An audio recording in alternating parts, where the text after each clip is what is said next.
हाँ जी। तो आज से हम लोग स्टार्ट करने वाले हैं एक बेहद ही important chapter and that is history. तो हम लोग का सबसे पहले हम लोगों ने कंप्लीट किया ज्योग्राफी, देन हम लोगों ने कंप्लीट किया पॉलिटी, देन हम लोगों ने किया बायोलॉजी, देन हम लोगों ने किया केमिस्ट्री और अब हम करेंगे हिस्ट्री। ठीक है, तो एक बार मैं चेक कर लेता हूँ सारी चीज़ें प्रॉपर हैं कि नहीं।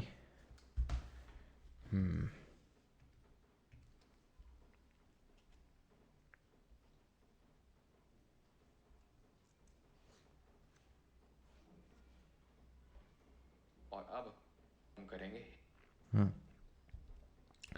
सिराज 6,000 जाएंगे, सिराज 6 के 6 जाएंगे। अच्छा अच्छा, चलो।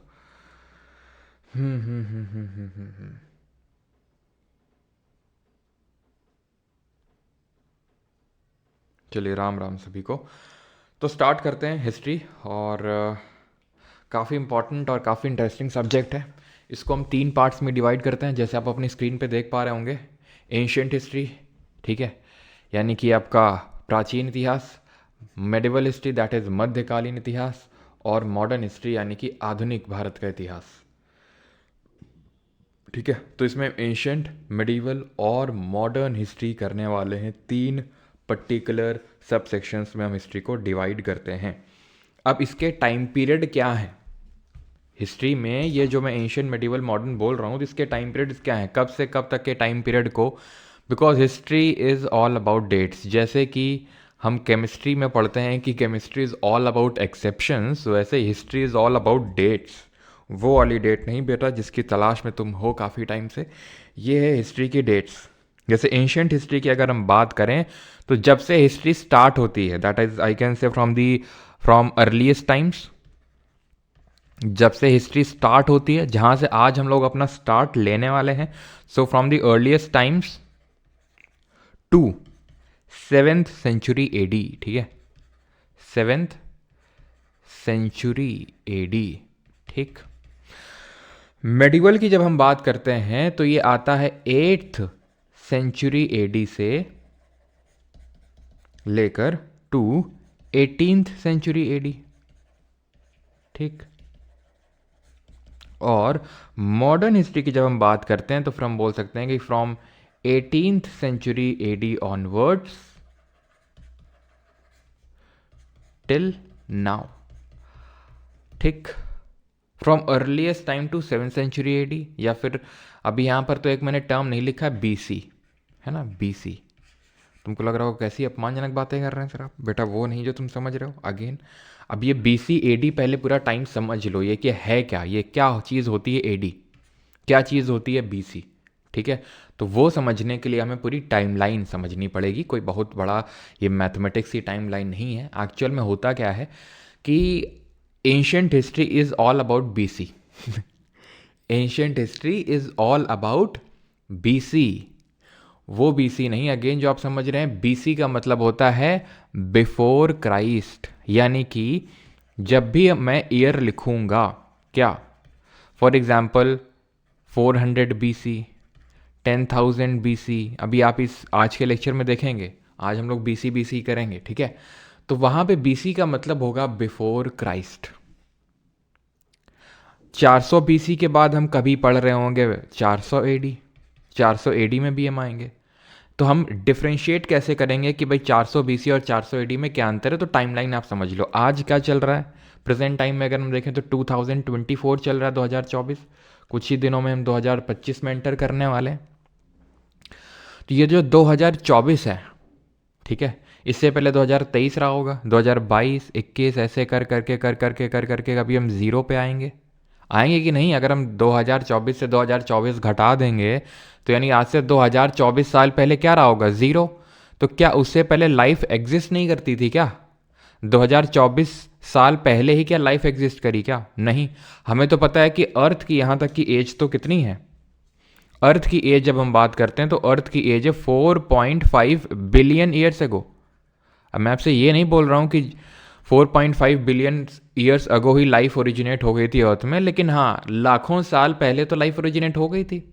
मैं बोल दूँ रफली कि भाई 2.5 लाख साल पहले, 5 लाख साल, 5 लाख साल पहले लाइफ ओरिजिनेट हो गई थी।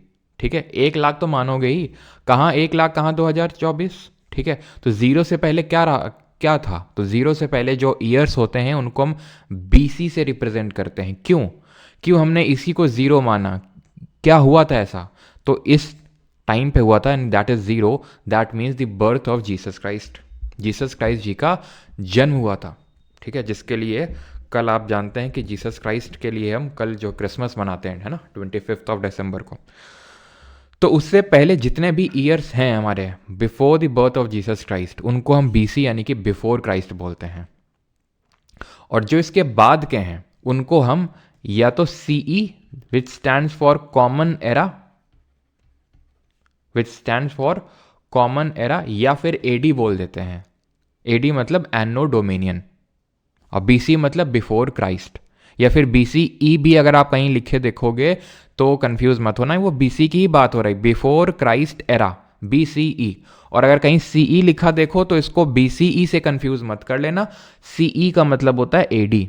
तो बीसी और एडी ध्यान रखना, बीसी का मतलब है कि जीसस क्राइस्ट के जन्म से पहले, और एडी का मतलब है जीसस क्राइस्ट के जन्म के बाद। ये बहुत इंपॉर्टेंट है, नहीं तो आपको फिर कंफ्यूजन होगा। और इसमें ये इंपॉर्टेंट नोट करने वाली चीज़ है, दैट इज़ कि जो आपका, जैसे अगर मैं बोलूँ बेटा 2020 पहले आया था या 2023, तो आप बोलोगे 2020, ऑब्वियस सी बात है। लेकिन अगर मैं बोलूँगा 100 बीसी पहले आया था या 200 बीसी, तो आप ये मत बोल देना कि 100 बीसी पहले आया था, 100 बीसी बाद में आया होगा। कैसे, ऐसे समझ लो, ये 1000 बीसी कभी रहा होगा, 900, 800, 700, 600, 500, 400, 300, 200, 100, ज़ीरो। तो आप देख रहे हो कि जब हम आगे बढ़ रहे हैं बीसी वाले टाइम पीरियड में, बीसी वाली टाइम लाइन में, तो हमारे जो नंबर, जो ये वैल्यू है वो घट रही है। आप ऐसे समझ लो, जब आप मैथमेटिक्स में ये ड्रॉ करते हो स्केल, तो आप किस तरह से करते हो, -6, -5, -4, -3, -2, -1, तो 6, 5, 4, 3, 2, ये क्या कर रहा है, ये अगर हम देखें तो हम आगे की ओर बढ़ रहे हैं, लेकिन ये नंबर घट रहा है। ऐसे ही यहाँ पर भी हम आगे की ओर तो बढ़ रहे हैं, 800 बीसी, 700 बीसी, 600 बीसी, 500 बीसी, लेकिन ये नंबर घट रहा है। तो अगर मैं आपसे बोलूं कि 700 बीसी पहले आया था या 800, तो आप क्या बोलोगे, 800 पहले आएगा, 700 बाद में आएगा। लेकिन अगर मैं एडी में यही पूछ लूं, तो एडी में 700 पहले आएगा, 800 बाद में आएगा, क्योंकि यहाँ पर 100, 200, 300, 400 इस तरह से हम बढ़ रहे हैं।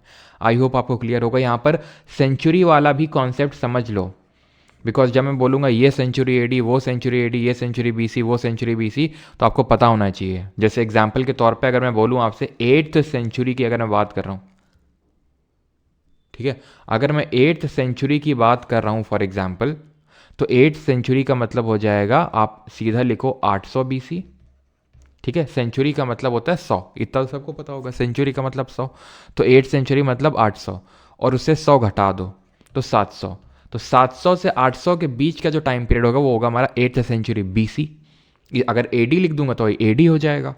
तो जब भी कोई सेंचुरी की बात होती है, जैसे कि 5th सेंचुरी, तो 5th सेंचुरी का मतलब 500, 500 के आगे नहीं, 500 से 600 नहीं, 400 से 500।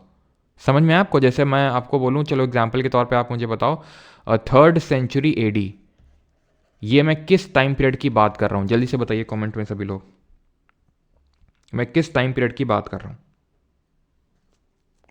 तो ये मैं 200 से लेके 300 एडी तक के बीच की बात कर रहा हूँ।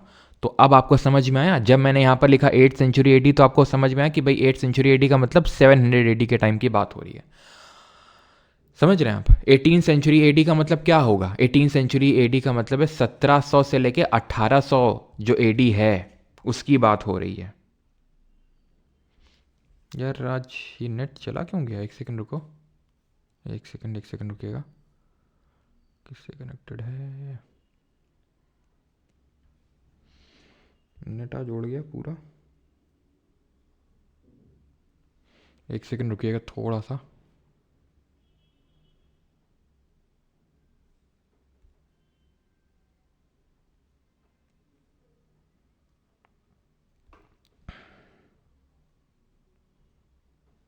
हिस्ट्री पूरा, एक सेकंड रुकिएगा थोड़ा सा, अभी वॉइस आ रही होगी प्रॉपर, ठीक है।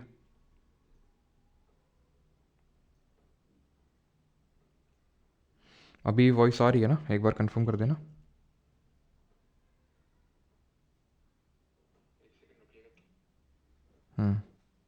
ठीक है। तो अब ये बात ये आती है कि मेडिवल हिस्ट्री को हम 8th सेंचुरी एडी से क्यों मानते हैं, मॉडर्न को 18th सेंचुरी से क्यों मानते हैं, क्योंकि कुछ तो ऐसा हुआ होगा ना। ठीक है, कुछ तो ऐसा हुआ होगा ना। तो यहाँ पर एक्चुअल में सबसे पहला इस्लामिक इन्वेजन हुआ था। ठीक है, फर्स्ट इस्लामिक इन्वेजन हुआ था बाई मोहम्मद कासिम, वो हम पढ़ेंगे जब हम मेडिवल हिस्ट्री स्टार्ट करेंगे। तो इस्लामिक इन्वेजन से, ठीक है, जो मोहम्मद बिन कासिम का इन्वेजन था, दैट इज़ जो इस्लामिक इन्वेजन है, पहला मुस्लिम अटैक है, वहाँ से हम मेडिवल हिस्ट्री को मानते हैं कि स्टार्ट हुई है। मॉडर्न हिस्ट्री कब मानते हैं, जब जहाँ से एक्चुअल में ब्रिटिश रूल स्टार्ट होता है। अब जिन लोगों को अगर पता हो तो बैटल ऑफ प्लासी आपने सुना होगा कभी, 1757, मतलब कब हुआ था, 18th सेंचुरी एडी में। तो वहीं से ही एक तरह से बैटल ऑफ प्लासी से ही मानते हैं कि ब्रिटिश रूल स्टैब्लिश हो गया था ढंग से इंडिया में। तो वहाँ से हम मॉडर्न हिस्ट्री मानते हैं। ठीक, तो सबसे पहले हम स्टार्ट करने वाले एंशियंट हिस्ट्री से, देन हम जाएंगे मेडिवल में, देन हम आखिरी में जाएंगे मॉडर्न में, यानी कि हम क्रोनोलॉजिकल ऑर्डर में बढ़ेंगे। और आपको क्रोनोलॉजी समझना बहुत ज़रूरी है, और वो समझने के लिए आपको अमित शाह जी के पास जाने की ज़रूरत नहीं है, वो मैं आपको सिखा दूंगा। ठीक है, तो एंशियंट हिस्ट्री से स्टार्ट करते हैं फ्रॉम अर्लीस्ट टाइम से, यानी कि लैक्स ऑफ ईयर्स पहले, लाखों साल पहले। अब सोचो क्या हुआ करता होगा।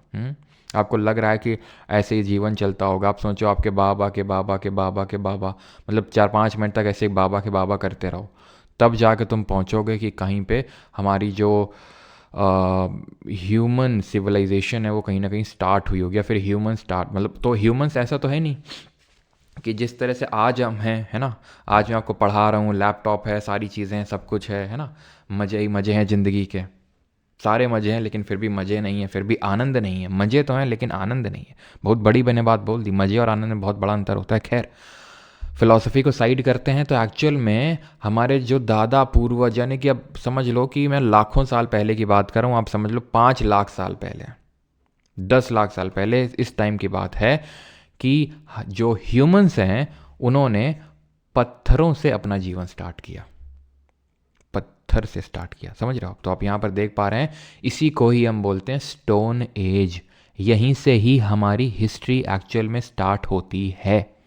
हम अपनी हिस्ट्री को, एंशियंट हिस्ट्री को भी 2 पार्ट में, फिर हिस्ट्री को 2 पार्ट में या फिर 3 पार्ट में हम डिवाइड कर सकते हैं। एक को बोलते हैं प्री हिस्ट्री, ठीक है, प्री हिस्ट्री। एक होती है प्रोटो हिस्ट्री, ठीक है, और एक होती है हिस्ट्री। प्री हिस्ट्री का मतलब होता है कि कोई रिटन एविडेंस नहीं है, नो रिटन टेक्स्ट, कोई रिटन एविडेंस है ही नहीं, उसको हम बोलते हैं एक्चुअल में प्री हिस्ट्री। हमें आर्कियोलॉजी यानी पुरातत्व, यानी कि एक्सकेवेशन कर करके, खोद खोद के, कि इधर कुछ मिल गया उधर कुछ मिल गया, इनसे हम अगर अपना चीज़ें डिसाइफर करते हैं कि भाई इस टाइम के लोग इस तरह से रहा करते होंगे। हमें कोई रिटन एविडेंस नहीं मिला है कि भाई वो लोग कुछ लिख के गए थे और जो हम समझ गए कि अच्छा इस तरह से रहते थे। वो कुछ लिख के नहीं गए, बस हम सिर्फ डिसाइफर कर रहे हैं। हम सिर्फ बस अनुमान लगा सकते हैं वो चीज़ें देख के कि हाँ, जैसे फॉर एग्जांपल कि हमें छोटे छोटे ये स्टोन्स मिले, तो हम समझ सकते हैं कि हाँ यार, ये पत्थर का इस्तेमाल करते रहा करे होंगे, और इस तरह से पत्थर को काट काट के डिफरेंट तरह के पत्थर बनाते होंगे और उनको डिफरेंट यूज़ में लाते होंगे। ठीक है, तो इसको हम बोलते हैं प्री हिस्ट्री। अभी मैंने बोला एक प्रोटो हिस्ट्री होती है, ठीक है। ये प्रोटो हिस्ट्री क्या होती है? प्रोटो हिस्ट्री होता का मतलब होता है जहां पे थोड़े बहुत रिटन एविडेंसेस तो हैं, लेकिन हम इतने काबिल नहीं हैं कि वो हम समझ सकें। वो क्या लिख के गए थे हमें पता नहीं चल रहा है, उसको बोलते हैं प्रोटो हिस्ट्री। जो कि इंडस वाली सिविलाइजेशन, हड़प्पा मोहनजोदारो का नाम तो सबने सुना होगा, एटलीस्ट मैं इतनी तो उम्मीद करता हूँ। ठीक है, नहीं सुना है तो भी कोई दिक्कत नहीं, लेकिन आई थिंक सुना होगा। तो एक्चुअल में उसी को ही प्रोटो हिस्ट्री हम बोलते हैं, प्रोटो हिस्टोरिकल टाइम पीरियड बोलते हैं, क्योंकि वहाँ के लोग लिख के तो कुछ गए थे, लेकिन हम पता नहीं लगा पाए कि वो क्या है, आज तक पता नहीं लगा पाए। तो पता कैसे चला? उसी टाइम के जो बाकी जगहों के एविडेंस थे, अब मैं ज़्यादा डीप डेवल नहीं कर रहा हूँ मेसोपोटामिया इन सब में, वो हम कल के लेक्चर में देखेंगे। तो वहाँ से हमें पता चला कि यार अच्छा, ये लोग इस तरह से रहा करते थे। प्लस आर्कियोलॉजी से भी पता चला, पुरातत्व से ही पता चला कि हाँ यार, हमें ये चीज़ें देखने को मिल रही हैं। ठीक है, किसी कुत्ते की हड्डी देखने को मिली तो हाँ यार, कुत्ते को ये लोग जानते थे। घोड़ा कहीं देखने को नहीं मिल रहा, घोड़े की हड्डी, तो मतलब घोड़े को नहीं जानते थे। तो इस तरह से हमने यहाँ पर पता लगाया। तो आप समझ रहे हैं कि अभी तो हिस्ट्री हम स्टार्ट ही नहीं कर रहे हैं, हम तो अभी प्री हिस्ट्री पे हैं। प्री हिस्ट्री का मतलब है कुछ लिख के नहीं गए। तो सबसे पहले यानी जब हम स्टोन एज की बात करते हैं तो स्टोन एज और कॉपर एज यहाँ के लोग कुछ लिख के नहीं गए थे, सिर्फ हमें आर्कियोलॉजिकल एविडेंसेस से ही पता लगाना पड़ा कि इनका लाइफस्टाइल क्या था, ये लोग किस तरह से रहते थे, वो सारी चीज़ें। तो आज के लेक्चर में हम प्री हिस्ट्री करने वाले हैं, प्रोटो हिस्ट्री कल से करेंगे और परसों के लेक्चर से हिस्ट्री एक्चुअल में स्टार्ट होगी। तो आज हम स्टोन एज और कॉपर एज देखने वाले हैं। तो स्टोन एज को स्टोन एज क्यों बोलते हैं आप समझ गए होंगे, क्योंकि यहाँ जो इंसान होता था वो स्टोन्स वो टूल्स उन टूल्स का इस्तेमाल करता था, उन औजारों का इस्तेमाल करता था जो स्टोन यानी कि पत्थर से बने होते थे। ठीक है, इसको आप अभी भूल जाओ क्योंकि ये हम कल के लेक्चर में देखेंगे ब्रॉन्ज एज, जो कि हमारा हड़प्पा मोहनजोदारो ये सब, इसको हम प्रोटो हिस्ट्री बोलते हैं। ठीक, स्टोन एज को हम 3 बेसिस पे क्लासिफाई करते हैं। किस बेसिस पे? On the basis of stone tools used. किस तरह के वो स्टोन टूल्स का इस्तेमाल करते थे उसके बेसिस पे हम स्टोन एज को भी 3 पार्ट में डिवाइड करते हैं, पीलियोलिथिक, मीजोलिथिक और नियोलिथिक। चैल्कोलिथिक नहीं, ठीक है, ये गलत लिखा हुआ है यहाँ पे, ये होगा आपका नियोलिथिक। ठीक है, ये होगा आपका नियोलिथिक। पीलियोलिथिक, मीजोलिथिक और नियोलिथिक, इसको बोलते हैं हिंदी में पुरा पाषाण, मध्य पाषाण और नव पाषाण। पाषाण का मतलब है स्टोन, लिथ का मतलब स्टोन होता है, पीलियो का मतलब ओल्ड, तो ओल्ड स्टोन एज। ठीक है, मीजो का मतलब होता है मिडिल। इतना सिंपल सिंपल सा भी क्वेश्चन पूछ लेता, आप यकीन नहीं करोगे, एसएससी में भी और यूपीएससी के जैसे सीडीएस सीएपीएफ जैसे एग्जाम होते हैं, हम सारे क्वेश्चन करेंगे, यूपीएससी के भी क्वेश्चन करेंगे, एसएससी के भी क्वेश्चन करेंगे, जैसे हम करते आए हुए हैं। ठीक है, तो ये आपका जो सीडीएस और सीएपीएफ के लिए जो भी स्टूडेंट्स प्रिपेयर कर रहे हैं उनके लिए भी है ये। ठीक है, तो न्यू स्टोन हम सारे क्वेश्चंस करेंगे जो रिसेंट एग्जाम में है, चाहे वो यूपीएससी हो चाहे एसएससी, तो उससे आपको क्लियर हो जाएगा कि हम लोगों ने सारा कुछ कवर कर लिया है। तो ये चीज़ क्लियर हुआ। ठीक है, वो डायरेक्टली आपसे पूछ लेगा न्यू स्टोन एज का मतलब क्या है, तो नियोलिथिक है। अब जब मैं बोलता हूँ पीलियोलिथिक तो मैं किस टाइम पीरियड की बात कर रहा हूँ, तो 5 लाख बीसी यानी कि ईसा मसीह के जन्म से 5 लाख साल पहले की बात कर रहा हूँ मैं, और उनके जन्म से 10,000 साल पहले, इस टाइम पे पीलियोलिथिक एग्जिस्ट करता था। फिर लगभग 9,000 या फिर 10,000 के समथिंग, 10,000 के बाद से लेकर 4,000 या चलो या तो आप यहाँ पर 7,000 कर लो, ठीक है, 7,000 बीसी तक मीजोलिथिक चला, और चैल्कोलिथिक जो था वो आपका 7,000 बीसी से लेकर 1000 बीसी तक चला। अब देखो है क्या, आप जैसे यहाँ पर 4,000 लिखा है तो ऐसा नहीं कि पूरी तरह से गलत है। अब है क्या कि जैसे हमने इनको डिवाइड किया है on the basis of stone tool, ये लोग बहुत बड़े बड़े स्टोन टूल यूज़ करते थे, अभी हम देखेंगे छोटे, ये और छोटे और अच्छे यूज़ करने लगे। तो वो डिपेंड करता है, हो सकता है कि यहाँ पे कोई साइट रही हो जहाँ पे बड़े बड़े पत्थर का लोग इस्तेमाल करते हों, और उसी टाइम पे यहाँ पर कोई एक साइट डेवलप हो गई जहाँ छोटे छोटे पत्थर का भी डेवलपमेंट स्टार्ट हो गया, और छोटे पत्थरों का डेवलपमेंट यहाँ पर स्टार्ट हो गया, लेकिन यहाँ पर काफ़ी लंबे समय तक कंटिन्यू रहा। तो ऐसे टाइम पीरियड बहुत ही ज़्यादा स्ट्रिक्ट नहीं होता है कि नहीं भाई 7,000 है तो 7,000 होगा, 6,000 नहीं होगा या फिर 8,000 नहीं होगा। एक चीज़ मैं यहाँ पर आपको बताना चाहता हूँ, दैट इज़ जो एसएससी वाले खासकर स्टूडेंट है, जो कि आप लोग मैक्सिमम एसएससी वाले ही हैं, सभी लोग ऑलमोस्ट, तो सभी, ठीक है। तो ये चीज़ ध्यान रखना कि एसएससी ने सीजीएल में आई थिंक 2022 में क्वेश्चन पूछा था, और उसमें वहाँ माना था उसने 12,000 से लेके 12,000 बीसी से लेके 10,000 बीसी का टाइम पीरियड माना था मीजोलिथिक का। तो आपको यही रट्टा मारना है, क्योंकि ज़्यादातर आप जगह देखोगे, ज़्यादातर जगहों में, कि वो मीजोलिथिक का यानी मिडिल स्टोन एज का टाइम पीरियड 10,000 बीसी से लेके 7 या 8,000 बीसी तक आपको देगा। लेकिन आपको तो यही रटना है, ये बोल के कि मुझे फर्क नहीं पड़ता कि किस बुक में क्या दिया है, कौन टीचर क्या बता रहा है, मुझे तो फर्क इस बात से पड़ता है कि मेरा एसएससी क्या पूछ रहा है, एसएससी क्या आंसर की में दे रहा है।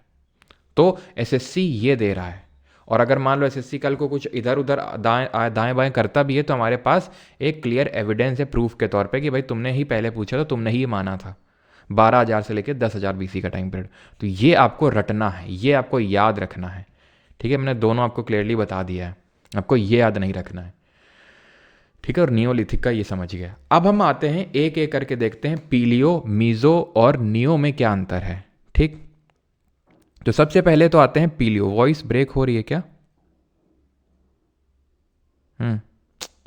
वॉइस ब्रेक हो रही है, एक बार कंफर्म कर दो। आई थिंक ब्रेक तो नहीं हो रही है। तो अब हम आते हैं स्टोन एज। आप देख सकते हैं कि ये पत्थर के बने हुए टूल्स हैं। तो सबसे पहले हम आएंगे पीलियोलिथिक। पीलियो मतलब ओल्ड और लिथिक का मतलब होता है स्टोन। ठीक, एक ही लोग का यार आ रहा है कमेंट, राय बाबू बंगाली, और इसके अलावा कुछ नहीं आ रहा है। नहीं नहीं नहीं, तो आप प्लीज़ अपना देख लो, बिकॉज और किसी का नहीं हो रहा है वॉइस ब्रेक। ठीक है बेटा, आर रंजन, जितना नीडेड है साइंस उतना ही पढ़ाएंगे, बाकी तुमको पीएचडी करनी हो तो कर सकते हो, जहाँ से पढ़ना है पढ़ सकते हो। ठीक है, क्योंकि यहाँ पर हम एसएससी के लिए पढ़ा रहे हैं, और बाकी जो सीडीएस जो सीएपीएफ है उसके भी क्वेश्चन करवाते चल रहे हैं। क्वेश्चन ना बना हो तो बताओ, ठीक है, या फिर कोई क्वेश्चन। बाकी हम पीएचडी करवाने के लिए आपको नहीं पढ़ा रहे हैं। ठीक, बाकी आप पढ़ सकते हैं जहाँ से आपको पढ़ना है, जिस किताब से आपको पढ़ना है। खैर, पीलियोलिथिक पे आते हैं। तो पीलियोलिथिक को भी हम 3 पार्ट में डिवाइड कर देते हैं, क्योंकि आप खुद सोचो 5 लाख बीसी से लेके 10,000 बीसी कितने साल हो गए? 4,90,000। अब 4,90,000 में चेंजेस तो यार हुए होंगे बीच बीच में। हम ऐसा तो नहीं बोल सकते कि नहीं 4,90,000 साल में बस लोग एक ही तरह से रहते थे। अलग अलग उन्होंने स्टोन टूल्स भी डेवलप किए होंगे इस 4,90,000 साल में। तो हाँ, माना कि आज जो है चेंजेस हमारे साल मतलब 5-5 साल में इतने भयंकर चेंजेस हमें देखने को मिल रहे हैं, लेकिन उस टाइम पे इतना मॉडर्न टेक्नोलॉजी तो थी नहीं। ठीक है, बहुत ही बेसिक तरीके से ह्यूमन का एवोल्यूशन हुआ था। तो इसको हम डिवाइड कर देते हैं लोअर या अर्ली, मिडिल और अपर। आई अगेन रिपीट, लोअर आपका पीलियोलिथिक जिसको हम अर्ली पीलियोलिथिक बोलते हैं, मिडिल पीलियोलिथिक और अपर पीलियोलिथिक। 5 लाख से 50,000 वाला है आपका लोअर, 50,000 से 40,000 है मिडिल, और 40,000 से 10,000 तक है आपका अपर। ठीक, तो एक्चुअल में जो हमारा एक तरह से मैं बोल सकता हूँ अर्थ है, ज्योग्राफी का पार्ट है ये, कि अर्थ की एवोल्यूशन के भी 4 स्टेजेस हैं। First stage, second stage, third stage and fourth stage. ये मैं अर्थ के एवोल्यूशन का बता रहा हूँ। ठीक है, तो एक्चुअल में जो अर्थ का हमारा स्टेज रहा है, यहाँ पर मैं लिखता हूँ जो चौथी स्टेज रही है जिसको हम क्वाटरनरी स्टेज बोलते हैं। क्वाटरनरी स्टेज को हम 2 पार्ट में डिवाइड करते हैं, एक को बोलते हैं प्लेस्टोसीन और एक को बोलते हैं होलोसीन। मतलब प्लेस्टोसीन का मतलब होता है आइस एज, यानी वो टाइम पीरियड था जब हमारी पृथ्वी, हमारी अर्थ का ज़्यादातर हिस्सा बर्फ से ढका हुआ था। तो एक्चुअल में ये जो पूरा पीलियोलिथिक हम पढ़ रहे हैं, ये पूरा कोइंसाइड किया था आइस एज से। मतलब पूरा पीलियोलिथिक जो एज था 5 लाख से 10,000, वो प्लेस्टोसीन का एरा था। वो प्लेस्टोसीन एरा में पीलियोलिथिक वाले लोग रह रहे थे। होलोसीन 10,000 से लेके आज अभी हमारा क्या चल रहा है, कौन सा स्टेज चल रहा है अर्थ का? होलोसीन। अब कल को अगर मान लो कुछ चेंजेस होते हैं, एस्टेरॉयड का इम्पैक्ट मान लो हो गया, एस्टेरॉयड गिर गया और एकदम से टेम्परेचर बहुत कम हो गया एकदम से हमारी अर्थ का, तो अगेन से हमारा एक और स्टेज, हम कुछ और स्टेज स्टार्ट हो जाएगा। हो सकता है पूरा हमारा ह्यूमन का सत्यानाश हो जाए, फिर से है ना बने, और फिर से आर्कियोलॉजी होगी, फिर है ना लैपटॉप मोबाइल ये सब मिलेंगे, फिर कोई ना कोई ऐसे पढ़ रहा होगा। ठीक है, तो खैर ये प्लेस्टोसीन, तो ये मैं आपको बता रहा हूँ कि जो हमारी क्वाटरनरी स्टेज थी हमारी अर्थ के एवोल्यूशन की, उसको भी 2 पार्ट में डिवाइड करते हैं। एक तो आइस एज, आपने हो सकता है मूवी भी देखी हो, आइस एज करके मूवी भी बनी है इस पर एक, तो वो पीलियोलिथिक से पूरी कोइंसाइड करी थी। ठीक है, तो अब हम यहाँ पे सबसे पहले लोअर और अर्ली में पढ़ते हैं 5 लाख बीसी से लेके 50,000 BC, that is ice age. ठीक है, ये भी आइस एज है, और यहाँ से आइस एज खत्म हो गई थी धीरे धीरे। ठीक है, it coincided with the last phase of Pleistocene. तो सोहन एक वैली है पंजाब में, इसको सोन वैली बोलते हैं। बेलन वैली है, ये मिर्ज़ापुर में एक रिवर है, बेलन पड़ती थी उस टाइम पे, तो उसके आसपास ये बेलन वैली डेवलप हुई, जहाँ पर पीलियोलिथिक के लोग रहते थे, मतलब बड़े बड़े स्टोन टूल्स का यूज़ करते थे। ठीक है, बेलन वैली, डिडवाना राजस्थान, नेवासा महाराष्ट्र, हुंसगी कर्नाटका, पहलगाम कश्मीर, पटने महाराष्ट्र। तो ostrich evidence was found for the first time in पटने महाराष्ट्र, तो ध्यान रखिएगा। अब ये जो पीलियोलिथिक वाले लोग थे, ठीक है सर, वो भी करेंगे। ठीक है, तो जो पीलियोलिथिक वाले लोग थे, तो ये क्या थे, ये बड़े बड़े स्टोन टूल्स का यूज़ कर रहे थे और इन जगहों में रह रहे थे। ये लोअर पीलियोलिथिक की बात हो रही है। सोन वैली, बेलन वैली, आपसे क्या करता है वो स्टेटमेंट क्वेश्चन दे देगा और आपसे पूछ लेगा ये कहाँ पे लोकेटेड है। ठीक है, तो ये कहाँ पे लोकेटेड है सिंपल आपसे पूछ लेता है, तो इसलिए आपको पता होना चाहिए कि कहाँ पे लोकेटेड है। जैसे डिडवाना कहाँ पे है और ये किस पर्टिकुलर एज से बिलोंग करती है, तो ये अपर या फिर सॉरी लोअर पीलियोलिथिक से बिलोंग करता है। देन आते हैं 50,000 से लेके 40,000 जो बीसी का टाइम पीरियड था, ये मिडिल पीलियोलिथिक कहलाता है। ये फ्लेक टेक्नोलॉजी पे बेस्ड था। ये क्या टेक्नोलॉजी होती है, तो आप खुद सोचो कि ये कितने साल हो गए, 4.5 लाख साल। 4.5 लाख साल बाद कुछ तो लोगों ने धीरे धीरे एवोल्यूशन किया होगा। तो अब उन्होंने क्या किया था, पत्थर में पत्थर मार के, जो आप इस पिक्चर में देख पा रहे हो क्या कर रहे हैं भाई साहब, पत्थर में पत्थर मार के एक अलग से ऐसा टुकड़ा निकाल रहे हैं, अलग से ऐसा थोड़ा सा नुकीला टाइप का, थोड़ा सा नुकीला टाइप का पत्थर निकाल रहे हैं। इसी को बोलते हैं फ्लेक। फ्लेक का मतलब होता है एक साइड से चिप करके स्टोन को चिप करके एक ऐसा थोड़ा सा पॉइंटेड टाइप निकाल लेना। अब इसके यूज़ बढ़ जाएंगे। अभी ये जो पत्थर था, मान लो बड़ा वाला पत्थर, तो इससे मान लो किसी को मार दिया, छोटा जैसे खरगोश खरगोश है, हिरन हिरन है, तो फेंक के मारा, मर गया वो, ठीक। अब उसकी चीर फाड़ कैसे करेंगे, तो चीर फाड़ करने के लिए उन्होंने इस तरह का फ्लेक टेक्नोलॉजी का इस्तेमाल करना शुरू किया। थोड़ा पॉइंटेड बनाया तो चीर फाड़ इससे हो जाती थी, और थोड़े बहुत और भी काम हो जाते होंगे। तो फ्लेक टेक्नोलॉजी कब डेवलप हुई, मिडिल पिलोलिथिक में। इनका मेन ऑक्यूपेशन क्या था पिलोलिथिक वालों का, हंटिंग एंड फूड गैदरिंग, सबका, ऐसा नहीं कि मिडिल वालों का ही था। तो मेनली लेकिन जो डेवलप हुआ था ये हंटिंग और फूड गैदरिंग, ये यहीं पे स्टार्ट हुआ था। हंट करते थे, मारते थे और खाते थे। अभी तक ये वेजिटेरियन उतने ढंग से बने नहीं थे, क्योंकि अभी तक एग्रीकल्चर के बारे में इनको बिल्कुल नहीं पता था कि भाई किस तरह से एग्रीकल्चर करते हैं, किस तरह से गेहूँ चावल ये सब उगाते हैं, बिल्कुल नहीं पता था। तो मारते थे खाते थे, मारते थे खाते थे, ठीक है। अपर पिलोलिथिक में जैसे ने बताया लास्ट फेज जो था आइस एज का, आइस एज के साथ पिलोलिथिक भी खत्म हो गया। अपीयरेंस ऑफ होमोसेपियंस, तो होमोसेपियंस सबसे पहली बार यहाँ पर अपीयर होते हैं, ठीक है। तो होमोसेपियंस क्या है, तो ये है होमोसेपियंस। हम सबसे पहले ऑस्ट्रेलोपिथिकस थे, ठीक है, इस तरह से। फिर धीरे धीरे हम होमो हेबिलस बने, होमो इरेक्टस बने, होमो नियंदरलेंस बने, ये अजीब सा नाम है, नियंदर क्या बोलेंगे इसको, नियंदर थैलेनेसिस, ठीक है। और फिर हम होमो सेपियंस बने, यानी कि धीरे धीरे हमारा एवोल्यूशन हुआ। डिफरेंट टाइप के एप्स पाए जाते थे, ठीक है, बंदर। उन्हीं में बंदरों में से एक हमारी प्रजाति है बंदरों की, ठीक है, जो यहाँ से डेवलप होना स्टार्ट हुई। और यहाँ पर आप देख रहे हैं धीरे धीरे किस तरह से जो ब्रेन है वो डेवलप हो रहा है, ठीक। और ये माना जाता है कि जो ब्रेन डेवलप हुआ है ये मीट ईटिंग की वजह से डेवलप हुआ है, क्योंकि उसमें हमारी जो स्टमक है उसको कम काम करना पड़ता है। And when there is less work to do for the stomach there is more energy for the brain. और इस तरह से धीरे धीरे हमारा ब्रेन डेवलप हुआ। तो हम जो होमोसेपियंस के तौर पे जब हम इवॉल्व हुए, वो एक्चुअल में यही एज था, अपर पिलोलिथिक। साइट्स क्या हैं, भीमबेटका केव्स। एक्चुअल में जो अपर पिलोलिथिक है ये आते आते तक, जैसे कि जब हम मिडिल वाले में आए तो हमने इसका एक डिस्टिंग्विशिंग फीचर ये है कि फ्लेक टेक्नोलॉजी हमने बना ली, यानी कि पत्थर में पत्थर मार के एक नुकीला पत्थर निकाल दिया। यहाँ पे आते आते हम गुफाओं में रहने लगे, केव्स और रॉक शेल्टर्स में, यानी एक तरह से सेटल्ड लाइफ जीने लगे। सेटल्ड लाइफ जीने लगे हम यहाँ पे आते आते, समझ रहे हैं आप। सेटल्ड लाइफ का मतलब ये है कि अब हम झुंड में रहने लगे, हमने अपने रहने के लिए कहीं पे थोड़ा सा गुफा उफा बना ली, ठीक है। और हम बाकी गुफा के अंदर गए और बाकी क्रियाकलाप भी पॉसिबल हो पाया। क्या क्रियाकलाप की बात हो रही बेटा, वो नहीं जो तुम समझ रहे हो हैं कि सर किस तरह क्रियाकलाप बेटा, क्योंकि देखो मुझे पता है आप लोग पढ़ाई लिखाई के बारे में सोच रहे होंगे कि वो लोग पढ़ाई लिखाई करने को, नहीं, उस टाइम पे ऐसा पढ़ाई लिखाई का कोई कॉन्सेप्ट नहीं था। यहाँ पे ये लोग जैसे कि हमें गुफाओं में, जैसे कि ये मध्य प्रदेश की एक साइट है भीमबेटका, भीमबेटका पड़ता है मध्य प्रदेश में। तो वहाँ पे, वहाँ की जो गुफाएं हैं वहाँ पर हमें इस तरह की पेंटिंग्स मिली हैं गुफाओं में, जिनको हम भीमबेटका केव पेंटिंग बोलते हैं। एक हमारे थे वीएस वाकांकर करके उनका नाम था, वीएस वाकांकर। ये एक बार ट्रेन से जा रहे थे, ठीक है, जब भोपाल में ट्रेन इनकी आई होगी, भोपाल में पड़ता है, भोपाल के पास भीमबेटका। तो इनको ये कुछ ऑब्जर्व हुआ यहाँ पर कि कुछ तो बना हुआ है।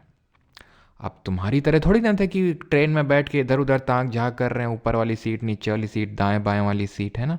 क्यों, वो बाहर देखते थे, ठीक है, जो वीएस वाकंकर जी थे। तो उन्होंने देखा कि इस तरह का पेंटिंग था, तो वो फिर नियरेस्ट रेलवे स्टेशन पे उतर के उन्होंने इस पर रिसर्च करी। तो वहाँ पर उन्होंने पाया, फर्दर इसमें हुआ कि किस तरह से यहाँ पर पेंटिंग्स बनी हुई हैं, जो कि हमें कार्बन डेटिंग का इस्तेमाल करके, हमने पढ़ा था किस तरह से रॉक एज वगैरह निकाली जाती है। तो हमें पता चला कि ये जो लोअर हमारा अपर जो पिलोलिथिक है उस टाइम की ये पेंटिंग है, जहाँ पर आप ये देख पा रहे हैं किस तरह से घोड़े को दिखाया गया है। ये ऑब्वियस सी बात है इंसान को दिखाया गया होगा इस तरह से, समझ रहे हैं आप। तो ये पेंटिंग्स, चित्रकारी वो लोग बनाए थे। तो जब गुफाओं में रहते होंगे तो इसको इस तरह से बनाते होंगे, ठीक है। तो एक तरह से हम बोल सकते हैं कि सेटल्ड लाइफ की शुरुआत और ये केव्स और रॉक शेल्टर मतलब रॉक्स चट्टानों के बीच में रह रहे थे, तो वो अपर पीलोलिथिक से स्टार्ट होता है। इसकी साइट्स हैं इनाम गांव नेवाडा महाराष्ट्र में है, ये डिडवाना राजस्थान में है, और फ्लिंट स्टोन करके भी यहाँ पर ध्यान रखना, फ्लिंट जो और थोड़ा सा पतला हो गया फ्ले के कंपैरिजन में भी। आप यहाँ पर सोन वैली सबको लोकेट कर सकते हैं, सोन वैली है, ठीक है, ये जो आप यहाँ पर देख पा रहे हैं पंजाब में। बेलन वैली आई थिंक यहाँ पर दिखाई नहीं गई है, यहाँ मिर्ज़ापुर के पास में बेलन वैली है आपकी। डिडवाना राजस्थान में, नेवासा आप देख पा रहे हैं महाराष्ट्र में है ये आपका, ठीक है। तो ये चीज़ें कुछ कुछ यहाँ पर आई थिंक लिखा नहीं हुआ। देन अगर हम पहलगाम कश्मीर, हुंसगी कर्नाटका में अगर आप यहाँ पे आएंगे तो हुंसगी कर्नाटका में दिखाई नहीं है क्या यहाँ पे, आई थिंक लिखा नहीं, चलो कोई नहीं। तो हुंसगी कर्नाटका में, तो साइट्स के नाम याद रखना कि कहाँ से रिलेटेड हैं, ठीक है। तो भीमबेटका रॉक पेंटिंग, ये रॉक केव पेंटिंग आप ध्यान रखना कहाँ पर है, Bhopal Madhya Pradesh. The skull of Homo erectus, ये जो होमो इरेक्टस है इसका स्कल जो है देखने को मिला था हथनोरा मध्य प्रदेश में। कैसे पता चला, क्योंकि होमो सेपियंस के कंपैरिजन में थोड़ा सा छोटा स्कल होता है, ठीक है। अब ये समझ लो इससे पहले भी हम इस तरह से थे कि हम ये जो हाथ है ना इनका इस्तेमाल भी चलने के लिए करते थे, फिर धीरे धीरे मतलब इससे भी ऐसा नहीं कि यहीं से एक्चुअल में चीज़ें स्टार्ट हुई। हम बंदर थे, ऐसे समझ लो, प्योर बंदर थे हम, बस बंदर की एक डिफरेंट वैरायटी थे, ठीक है। थोड़े से जैसे होते हैं ना चिंपैंजी अलग होते हैं, और आपको अलग अलग जैसे इंडोनेशिया के जो एप्स होते हैं, मुझे नाम तो एग्जैक्टली अभी याद नहीं आ रहा, वो अलग तरह के दिखते हैं, तो ऐसे हम भी अलग तरह के थे। हम भी इनका इस्तेमाल चलने के लिए करते थे, लेकिन था क्या कि हम डेवलप तेज़ी के साथ हुए। फिर जैसे कि मतलब हम गए नीचे, ठीक है, अब किसी ने खा लिया हमको, क्योंकि लिमिटेशंस होती है, अब ज़्यादा तेज़ नहीं चल सकते हो, ज़्यादा लोड नहीं कैरी कर सकते हो। अगर आप चारों का इस्तेमाल यानी कि पैर और जो हाथ उनका भी चलने के लिए चलने के लिए इस्तेमाल कर रहे थे, तो लोड नहीं कैरी कर सकते थे।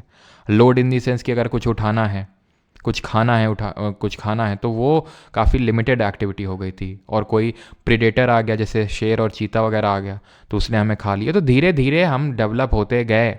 जैसे आज हैं हम, आज से 10 साल पहले हम कुछ अलग थे, ठीक है। हाँ, आज से हम 100 साल पहले अलग थे। 100 साल पहले हमारे पास ये फ़ोन नहीं था, फिर हमें धीरे धीरे नीड आया कि यार ऐसे डायरेक्टली बात हो जाए तो मज़ा आ जाए, ऐसे तुरंत हम हवा के थ्रू ट्रांसपोर्ट कर लें तो मज़ा आ जाए, तो एरोप्लेन बना, फ़ोन आए। अब धीरे धीरे और एवोल्यूशन हो रहे हैं, इलॉन मस्क ब्रेन में चिप डाल रहे हैं, तुरंत हम सोचें और वो हो जाए। पहले खाने के लिए हमें इधर उधर हंटिंग एंड गैदरिंग करनी पड़ती थी, मार मार के खाना पड़ता था। अब क्या हो, अब फिर धीरे धीरे एग्रीकल्चर करना सीखा, क्योंकि कित्तों को मार के खाएंगे, एक लिमिटेशन है ना, तो फिर एग्रीकल्चर किया। अब क्या है, दो ऑर्डर किया, खाना तुरंत आ गया, बनाना भी नहीं है। अब कुछ टाइम पे होगा, खाना बटन दबाई मुंह में चला गया, डाइजेशन भी हो गया अपने आप। तो क्या है, धीरे धीरे धीरे धीरे हम एवोल्यूशन कर रहे हैं। हमारे बंदर वहीं के वहीं पे पड़े हुए हैं, जो बाकी टाइप बंदर है, क्योंकि वो एवोल्यूशन नहीं कर पा रहे हैं अपना ढंग से, ठीक है। अब उसके पीछे कि हम न्यूरो साइंस में ज़्यादा नहीं घुसेंगे, ठीक है। बस ये ध्यान रखना कि होमो इरेक्टस का जो स्कल है ये हमें हथनोरा मध्य प्रदेश से मिला था, जो नर्मदा के पास पड़ता है, ठीक है। जैसे बहुत सारी डॉक्यूमेंट्रीज़ भी हैं, आप देखना चाहें तो देख सकते हैं इंटरेस्ट पर्पस से। बाकी तो एग्जाम पर्सपेक्टिव से बस इतना इंपॉर्टेंट है। ये ऑस्ट्रिच है जो हमें पीलियोलिथिक में देखने को मिला, ठीक है। यहाँ पर मैंने आपको दिखाया पटने जो महाराष्ट्र में साइट है, वहाँ पर हमें ऑस्ट्रिच का एविडेंस मिला। और ये लोग ऑस्ट्रिच का जो अंडा होता है, क्योंकि आपको पता है, हम लोगों ने पढ़ा था बायोलॉजी में सबसे पहले ही लेक्चर में कि ऑस्ट्रिच का जो एग होता है it is the largest cell. Human body में सबसे लार्जेस्ट सेल कौन सी होती है बताइए? तो इतना बड़ा अंडा होता है, तो उसको मतलब एज अ स्टोरेज के तौर पर भी ये लोग यूज़ किया करते थे। खैर, अभी आते हैं हम मीजोलिथिक पे। मीजो का मतलब है मिडिल और लिथिक का मतलब है स्टोन, यानी मिडिल स्टोन एज। और एक चीज़ ध्यान रखना कि वीएस वाकंकर जी ने भीमबेटका रॉक केव पेंटिंग जो पीलियोलिथिक टाइम से हमारी है, ठीक है, इन्होंने सबसे पहले डिस्कवरी करी थी। और ये सबसे हमारी ओल्डेस्ट रॉक केव पेंटिंग है इंडिया में, अगर हम बात करें भीमबेटका। लेकिन एक नाम और याद रखना, अगर कभी पूछ ले, ये नाम है आर्कीबोल्ड कार्लेलाइल, ठीक है, आर्कीबोल्ड कार्लेलाइल। ही वॉज द फर्स्ट जिन्होंने सबसे पहले कुछ केव पेंटिंग करके थोड़ा बहुत यहाँ पर आइडेंटिफाई किया था इंडियन सब कॉन्टिनेंट में। तो सबसे पहले फॉर द फर्स्ट टाइम, ठीक है। तो आर्कीबोल्ड कार्लेलाइल या तो वीएस वाकंकर जी का नाम याद रखेंगे, ठीक है। बस आगे बढ़ते हैं मीजोलिथिक में मिडिल स्टोन एज, यानी कि मिडिल का मतलब क्या हो गया, पीलियो और नियो के बीच का। पीलियो मतलब ओल्ड, नियो का मतलब न्यू, और उनके बीच का मिडिल। मिडिल का मतलब हो गया मीजोलिथिक, ठीक है। और इसको हम माइक्रोलिथिक, थोड़ा सा वैसे लिखा हुआ है, माइक्रो यहाँ लिखा है, ओलिथिक मतलब ये पूरा कॉन्टिन्यूएशन में है, मतलब माइक्रोलिथिक ये पूरा है वर्ड। तो माइक्रोलिथ का मतलब क्या हुआ, माइक्रो मतलब छोटा, लिथ का मतलब पत्थर, यानी छोटे छोटे पत्थर अब यहाँ पर आ गए थे, बहुत छोटे छोटे। और थोड़ा सा उनमें पॉलिशिंग भी स्टार्ट हो गई थी। ये टाइम पीरियड है 9000 से लेकर 4000 बीसी। लेकिन आपको क्या याद रखना है? आपको तो याद रखना है 12000 से 10000 बीसी, आपको यही याद रखना है, ठीक। ट्रांजिशनल फेज तो मैंने बता दिया, वार्मर क्लाइमेट, क्योंकि अब यहाँ पर हम होलो सीन एरा में आ चुके थे। आइस एज खत्म हो चुका था, प्लेस्टोसीन खत्म हो गया था, होलो सीन एंटर कर गए थे। साइट है लंगनज, महसाना गुजरात में। भीमबेटका भी है, भीमबेटका वहाँ भी था, यहाँ भी है। चौपानी मांड उत्तर प्रदेश बेलन वाली के पास। Bagor Rajasthan. Earliest evidence of domestication of animals देखने को मिलते हैं। अब खुद सोचो कि ये लोग अभी हंटर और गैदरर थे। धीरे धीरे हमने देखा था कि अपर पीलियोलिथिक आते आते तक ये लोग गुफा में रहने लगे। अब गुफा के अंदर तुम्हें पता है, गुफा के अंदर अगर मान लो कुछ लोग कर रहे हैं तो लोग चाहते हैं कि भाई वो थोड़ी देर तक करें वो चीज़ें, कोई उनको डिस्टर्ब ना करे। तो सिक्योरिटी पर्पस मतलब कि कल्चरल एक्टिविटी, मतलब इस तरह से जैसे नाच गाना वगैरह, तो कोई डिस्टर्ब ना करे। तो कोई डिस्टर्ब ना करे अगर उनको, तो सिक्योरिटी पर्पस के लिए वो क्या करते थे, उन्होंने डोमेस्टिकेशन स्टार्ट किया एनिमल्स का। आज भी हम क्यों करते हैं डोमेस्टिकेट? किसको करते हैं भाई? हम कुत्ते को, ठीक है। किस पर्पस से करते हैं? ठीक है, आज तो पर्पस हमारे एक का दुक्का और पर्पस हो गए हैं, दैट इज़ कि इमोशनल सपोर्ट मिलेगा, है ना। डॉगी होता है तो इमोशनल सपोर्ट मिलता है, अच्छा लगता है घर में, क्योंकि धीरे धीरे हम न्यूक्लियर फैमिली की ओर भी बढ़ रहे हैं ना। ठीक है, माँ बाप को बाहर कर दिया, है ना, डॉगीज़ को अंदर कर लिया, तो समझ रहे हैं भावनाओं को। तो मेन ये बात है कि हम रहते नहीं है जॉइंट फैमिली, तो हमें इमोशनल सपोर्ट चाहिए, तो इसलिए। लेकिन एक तो मेन ये भी है ना हमारा सिक्योरिटी पर्पस से भी, तो तब भी वही पर्पस था, सिक्योरिटी पर्पस, ठीक है। तो यहाँ से डोमेस्टिकेशन स्टार्ट होता है। और इसके हमें जो एविडेंसेस मिलते हैं वो ये जो बागोर राजस्थान है वहाँ से मिलते हैं, ठीक है। और आदमगढ़ करके भी जो जगह है मध्य प्रदेश में, यहाँ से भाई आदमगढ़ मध्य प्रदेश और बागोर राजस्थान से हमें अर्लीस्ट एविडेंसेस मिलते हैं। संगनाकल्लू कर्नाटका में और टूटीकॉर्न सदर्न तमिलनाडु में। माइक्रोलिथ का मतलब स्मॉल स्टोन होता है, जो यहाँ पर हमें एक डिस्टिंग्विशिंग फीचर है यहाँ का। जैसे कि ये जो आपका है स्टोन, ये मिडिल वाला पीलोलिथिक था, उसका क्या था एक distinguishing feature? Flake technology. Upper वाले का क्या था? इसका ये था होमोसेपियंस आए, प्लस यहाँ पर रॉक केव पेंटिंग देखने को मिलने लगी। ऐसे ही इसका जो डिस्टिंग्विशिंग फीचर है मीजोलिथ का, वो ध्यान रखना माइक्रोलिथ है, छोटे छोटे पत्थर यहाँ पर हमें अब देखने को मिले, ठीक। और ये लोग कैसे थे? ये भी क्या हंटर गैदरर थे क्या? बिल्कुल, ये भी अभी हंटिंग ही कर रहे थे और झुंड में थोड़ा सा घूमते थे, तो हंटिंग गैदरिंग और हर्डर्स भी थे ये। अभी ये लोग को भी एग्रीकल्चर के बारे में कुछ नहीं पता था। ये साइट ध्यान रखना, जो लंगनाज मैंने लिखी है, और भीमबेटका है, चौपानी मांड है, बागोर राजस्थान है, ठीक है। अमेरिका में तो लोग कैट डॉग एक्सेट्रा भी बन रहे, चलो छोड़ो, ठीक है। तो ऐसा नहीं कि सिर्फ डॉग का ही ये लोग डोमेस्टिकेशन करते थे, हो सकता है यहाँ तक कि हमें हाथियों तक के भी एविडेंस मिले हैं कि उनको। अब हम ये कैसे बोल सकते हैं कि सर उनको डोमेस्टिकेट करते थे, उनको पालते थे? ये कैसे पता चला?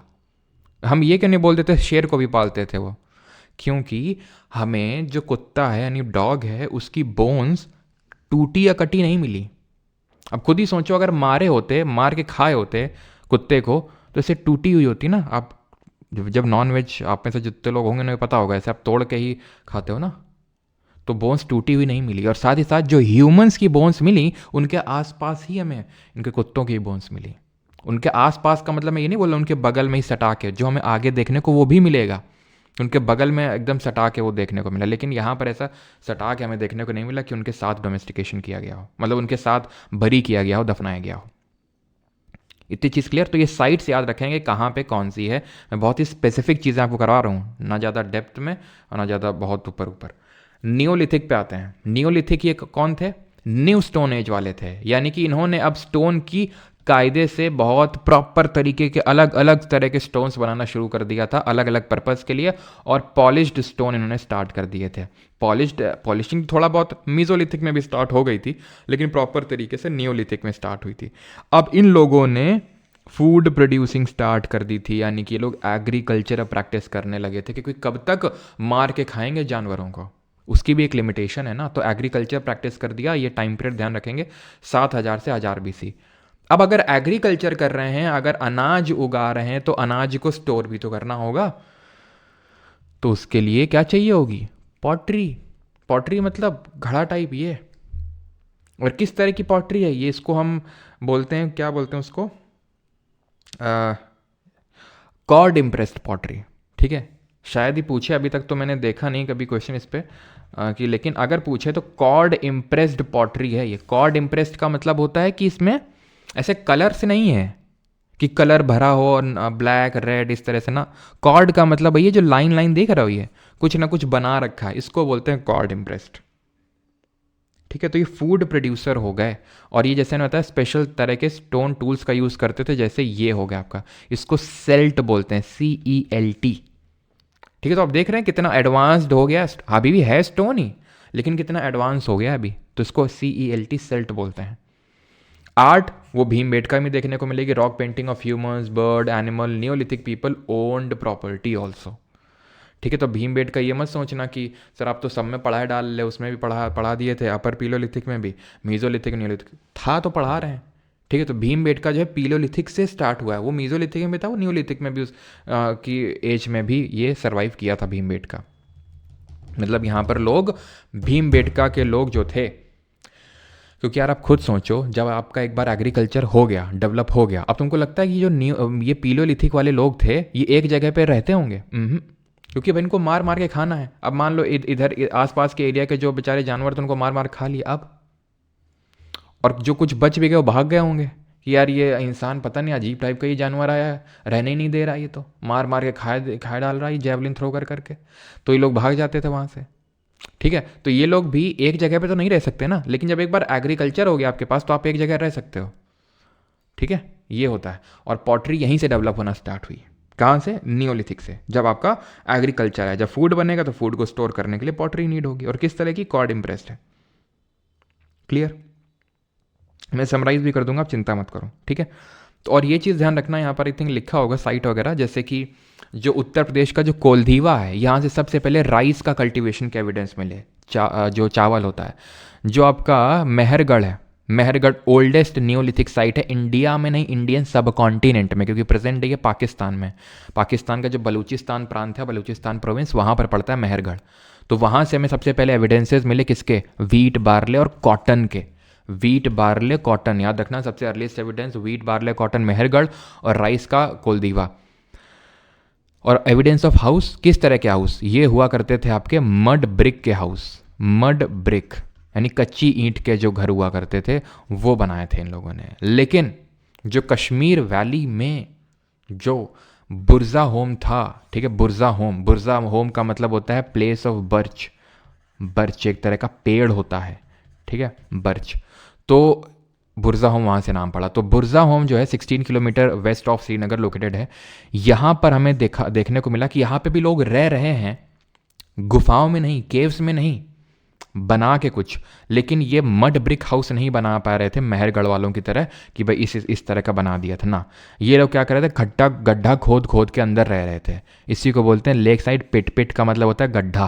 तो गड्ढे के अंदर रह रहे थे लोग, लेक के किनारे रह रहे थे, बिकॉज लेक के किनारे मछली और ये जो श्रिम्प, झींगा वींगा है, सब मिल जाता है खाने वाने के लिए थोड़ा सा, ठीक। और यहाँ पर हमें domestic dogs were buried with their masters. आप समझ सकते हैं कि डॉग की इंपॉर्टेंस कितनी बढ़ गई थी अभी, कि जो कुत्ता था वो उसके मास्टर के साथ में बरी किया गया था, बगल में दफनाया गया था। वो मैं कैसे पता चला? क्योंकि जहाँ इंसानी कंकाल है बगल में ही कुत्ते का कंकाल है, वो उसमें उसकी हड्डी बिल्कुल सही सलामत है। तो मतलब उसको मार के नहीं गाड़ा गया है। वो ऐसा हुआ होगा कि जैसे इंसान जैसे मर गया, अब एक साथ तो मरा नहीं गया, इंसान मरा, कुत्ता मर गया, इंसान मर गया, जब उसका कोई डॉग मरता होगा तो उसको भी साथ में वहीं दफना दिया जाता होगा, या डॉग मरता होगा तो उसको दफना दिया गया, जब उसका मास्टर मरता होगा तो उसको वहाँ दफना दिया जाता होगा, ऐसे ऐसे करके, ठीक है। गुफकराल की अगर बात करेंगे तो गुफकराल जैसे मैंने बताया कश्मीर वैली में बुर्जा होम गुफकराल पढ़ते हैं। बुर्जा होम देख लिया, दो चीज़ें, एक तो गड्ढे में रहते थे और डोमेस्टिक डॉग्स है ना, उनका साथ बरी किया था मास्टर्स के साथ। गुफकराल, गुफ का मतलब है गुफा, कराल मतलब जो कुम्हार हैं उनको बोलते थे। तो केव ऑफ पॉटर यानी कि कुम्हारों की गुफा, जहाँ पर कुम्हार क्या करते होंगे भाई? पॉटरी बनाते होंगे, ये पॉटरी बनाते होंगे। तो एग्रीकल्चर और डोमेस्टिकेशन ऑफ एनिमल यहाँ से भी देखने को मिलता है। और केव of Potter 41 kilometre south east of Srinagar. Bihar की एक साइड है चिरांद। चिरांद बड़े चिरांद आदमी हो, हमारे कानपुर में एक शब्द चलता है चिरांद का मतलब, समझते हो तुम लोग? कितने लोग समझते हो चिरांद का मतलब? तो चिरांद से जो है हमें टूल्स ऐसे देखने को मिलते हैं जो बोन के बने हुए, हड्डी के। अब बहुत हुआ पत्थर, अब हड्डियों के टूल्स बनाने लगे, क्योंकि हड्डी क्या होता है, डंडे जैसा होता है और थोड़ा सा पहना भी होता है। तो हड्डियों से बने हुए टूल्स कहाँ से मिले? बिहार के चिरांद से। ठीक। और कर्नाटका में साइट है संगनाकल्लू, ब्रह्मगिरी, मस्की, पिकली हल, हल्लूर, नियोलिथिक साइट हैं। हुंसगी, हुंसगी जो कर्नाटका में है, अगेन रिपीट, वो पीलियोलिथिक है हुंसगी। हल्लूर, पिकली हल, मस्की और ब्रह्मगिरी और संगनाकल्लू ये हैं आपकी नियोलिथिक साइट। आंध्रा में है आपकी बुडिहल, उटनूर और नागार्जुना कोंडा।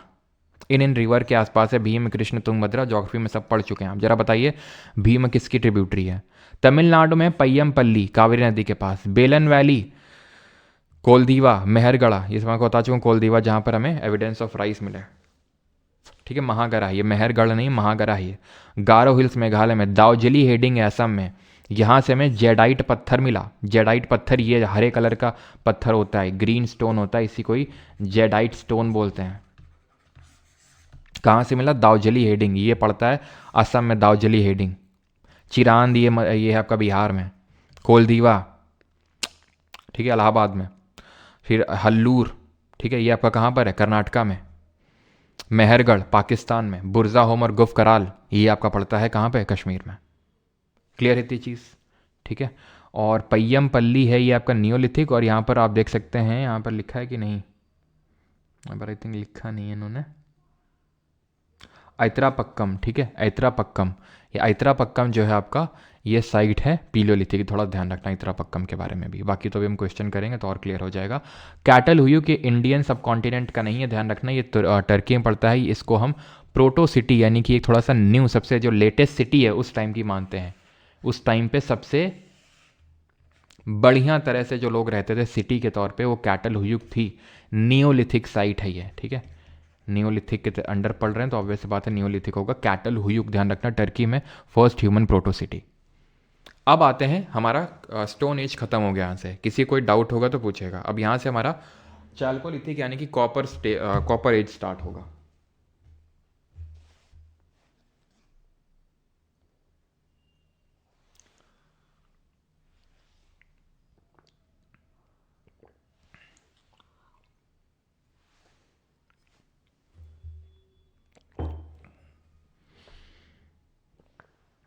भीम तो मौसी को घाट पे ले जाके माला पहना, दूध की माला पहना भाई।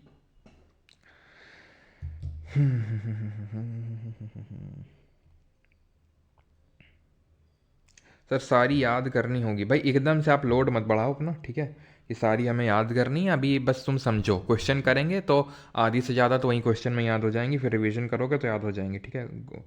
सर मैं कोल्डिवा से हूँ। अच्छा, नो डाउट, ओके। रिकॉर्डिंग भाई इसका मिलता है आपको, रिकॉर्डिंग आपको मिलता है परमार एकेडमी एप्लीकेशन पे, क्योंकि बैच की क्लास हैं तो ये प्राइवेट हो जाती हैं कुछ टाइम बाद, मतलब 10 से 15 मिनट बाद। और वो पूरा आपको मिलता है बैच के अंदर, जो परमार एकेडमी एप्लीकेशन में नोट्स वगैरह सब कुछ। खैर आते हैं अभी चाल्कोलिथिक। अब जैसे उसको बोल रहे थे क्या, लिथिक मतलब कि स्टोन एज, यानी कि पीलियोलिथिक, मीजोलिथिक, नियोलिथिक, वैसे ही यहाँ चाल्को। चाल्को का मतलब होता है copper. Copper was the first metal, copper was the first metal discovered by humans। तांबा पहली धातु थी जो इंसान ने डिस्कवर करी। ये हम ज्योग्राफी में पढ़ चुके हैं कि कॉपर की माइंस कहाँ पे हैं, खेतड़ी राजस्थान में, मलजखंड मध्य प्रदेश में। सर ज्योग्राफी का हमारे ह्यूमन सेटलमेंट पे बहुत बड़ा इम्पैक्ट पड़ता है। जैसे जो हम चाल्कोलिथिक एज पढ़ने वाले हैं अभी, हम देखेंगे यहाँ डेवलप हुई। ये छोड़ो हड़प्पा, ये देखो, ये यहीं क्यों डेवलप हुई? ज्योग्राफी इज़ द रीज़न, क्योंकि यहाँ पर माइंस थी। कॉपर ऐसा तो है नहीं कि सर ये माइंस तो अभी हैं, आज से इतने हज़ारों साल पहले। भाई ज्योग्राफी का मतलब होता है लाखों साल, मैंने बताया था। ज्योग्राफी का मतलब होता है लाखों साल। हज़ारों साल में तो कुछ सेंटीमीटर खिसकती है हमारी प्लेटें जो हैं, हमारी जो प्लेटें हैं वो बहुत कुछ सेंटीमीटर खिसकती हैं हज़ारों साल में। जैसे कि हर साल माना जाता है कि 2 से 3 सेंटीमीटर हर साल। तो तो 1000 साल बाद कितना, 1 मीटर मुश्किल से, 1-2 मीटर, कितना ही होता है, कुछ नहीं अगर हम देखें तो 1-2 मीटर जोग्राफी के हिसाब से।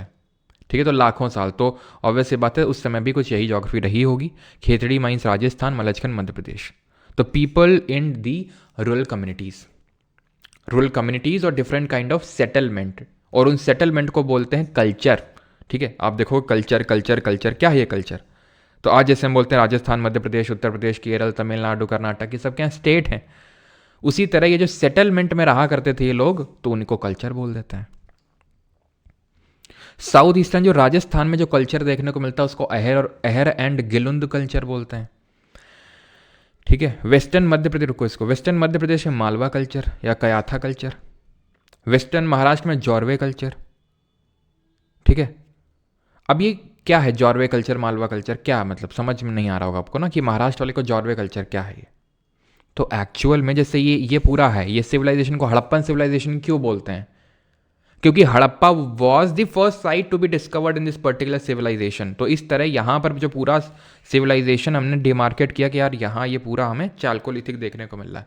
यहाँ जो पहली साइट मिली थी वो जॉर्वे थी, तो इसलिए इसको जॉर्वे कल्चर बोल दिया। यहाँ जो पहली साइट मिली मध्य प्रदेश वाले रीजन में, तो उसको कयाथा और मालवा कल्चर बोल दिया।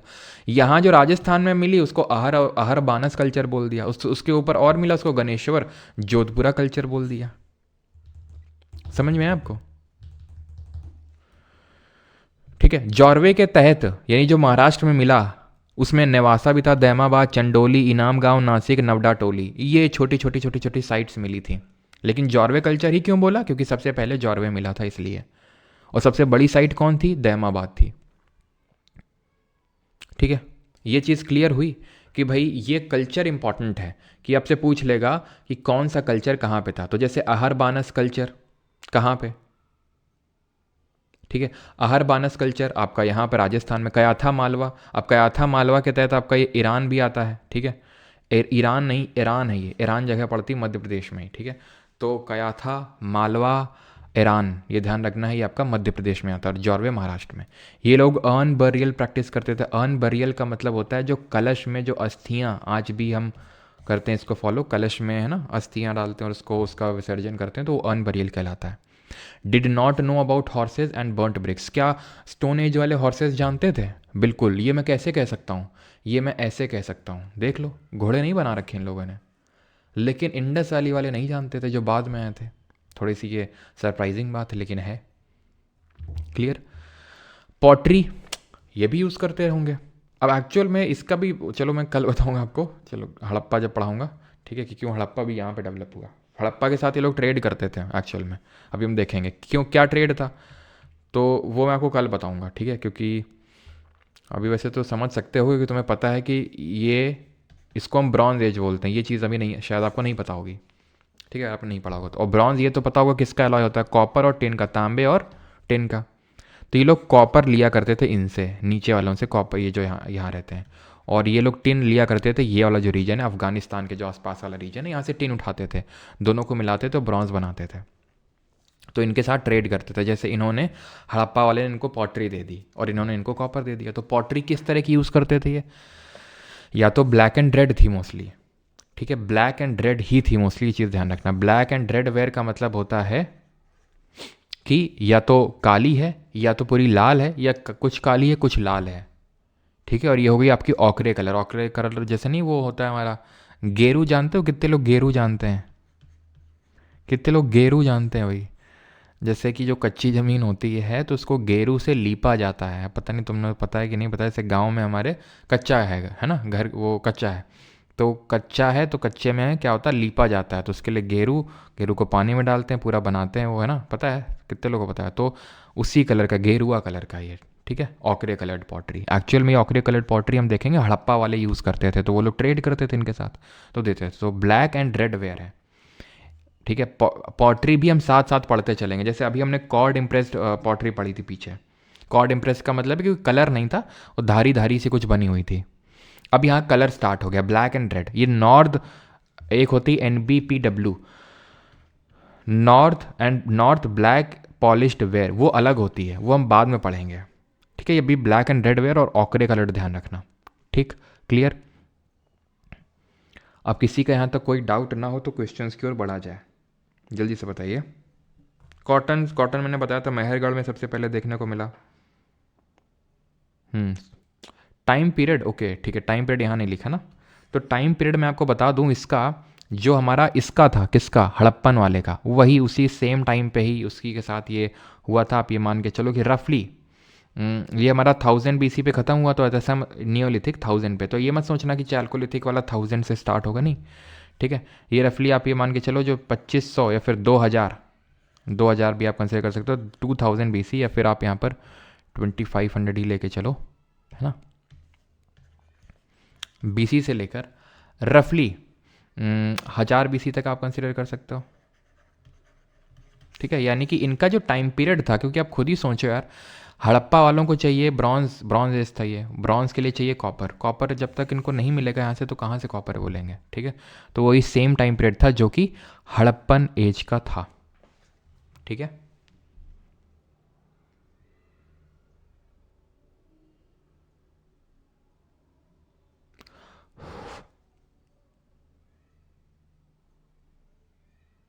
चलो आगे बढ़ें अभी, ठीक है।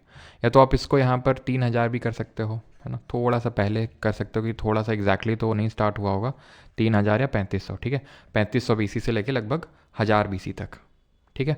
चलिए अभी आते हैं हम लोग क्वेश्चंस पे। आई थिंक इसके आगे तो कुछ नहीं है, एक बार मैं देख लेता हूँ। ठीक है, बाकी ये डाउट आउट आप पूछ सकते हैं यहाँ पे जाके इस वाले सेक्शन पे, ठीक है। यहाँ पे आप क्लिक करेंगे तो यहाँ पर चैट सेक्शन आएगा, और चैट में जो भी आप मतलब डाउट है आपके पूछ सकते हैं। और ये जो भी आपकी क्लासेस वगैरह हैं सब रिकॉर्डेड फॉर्मेट में जाती हैं बैच के अंदर, तो वहाँ से आप वो एनरोल करके जो क्लासेस हैं और जो नोट्स हैं उनको अवेल कर सकते हैं।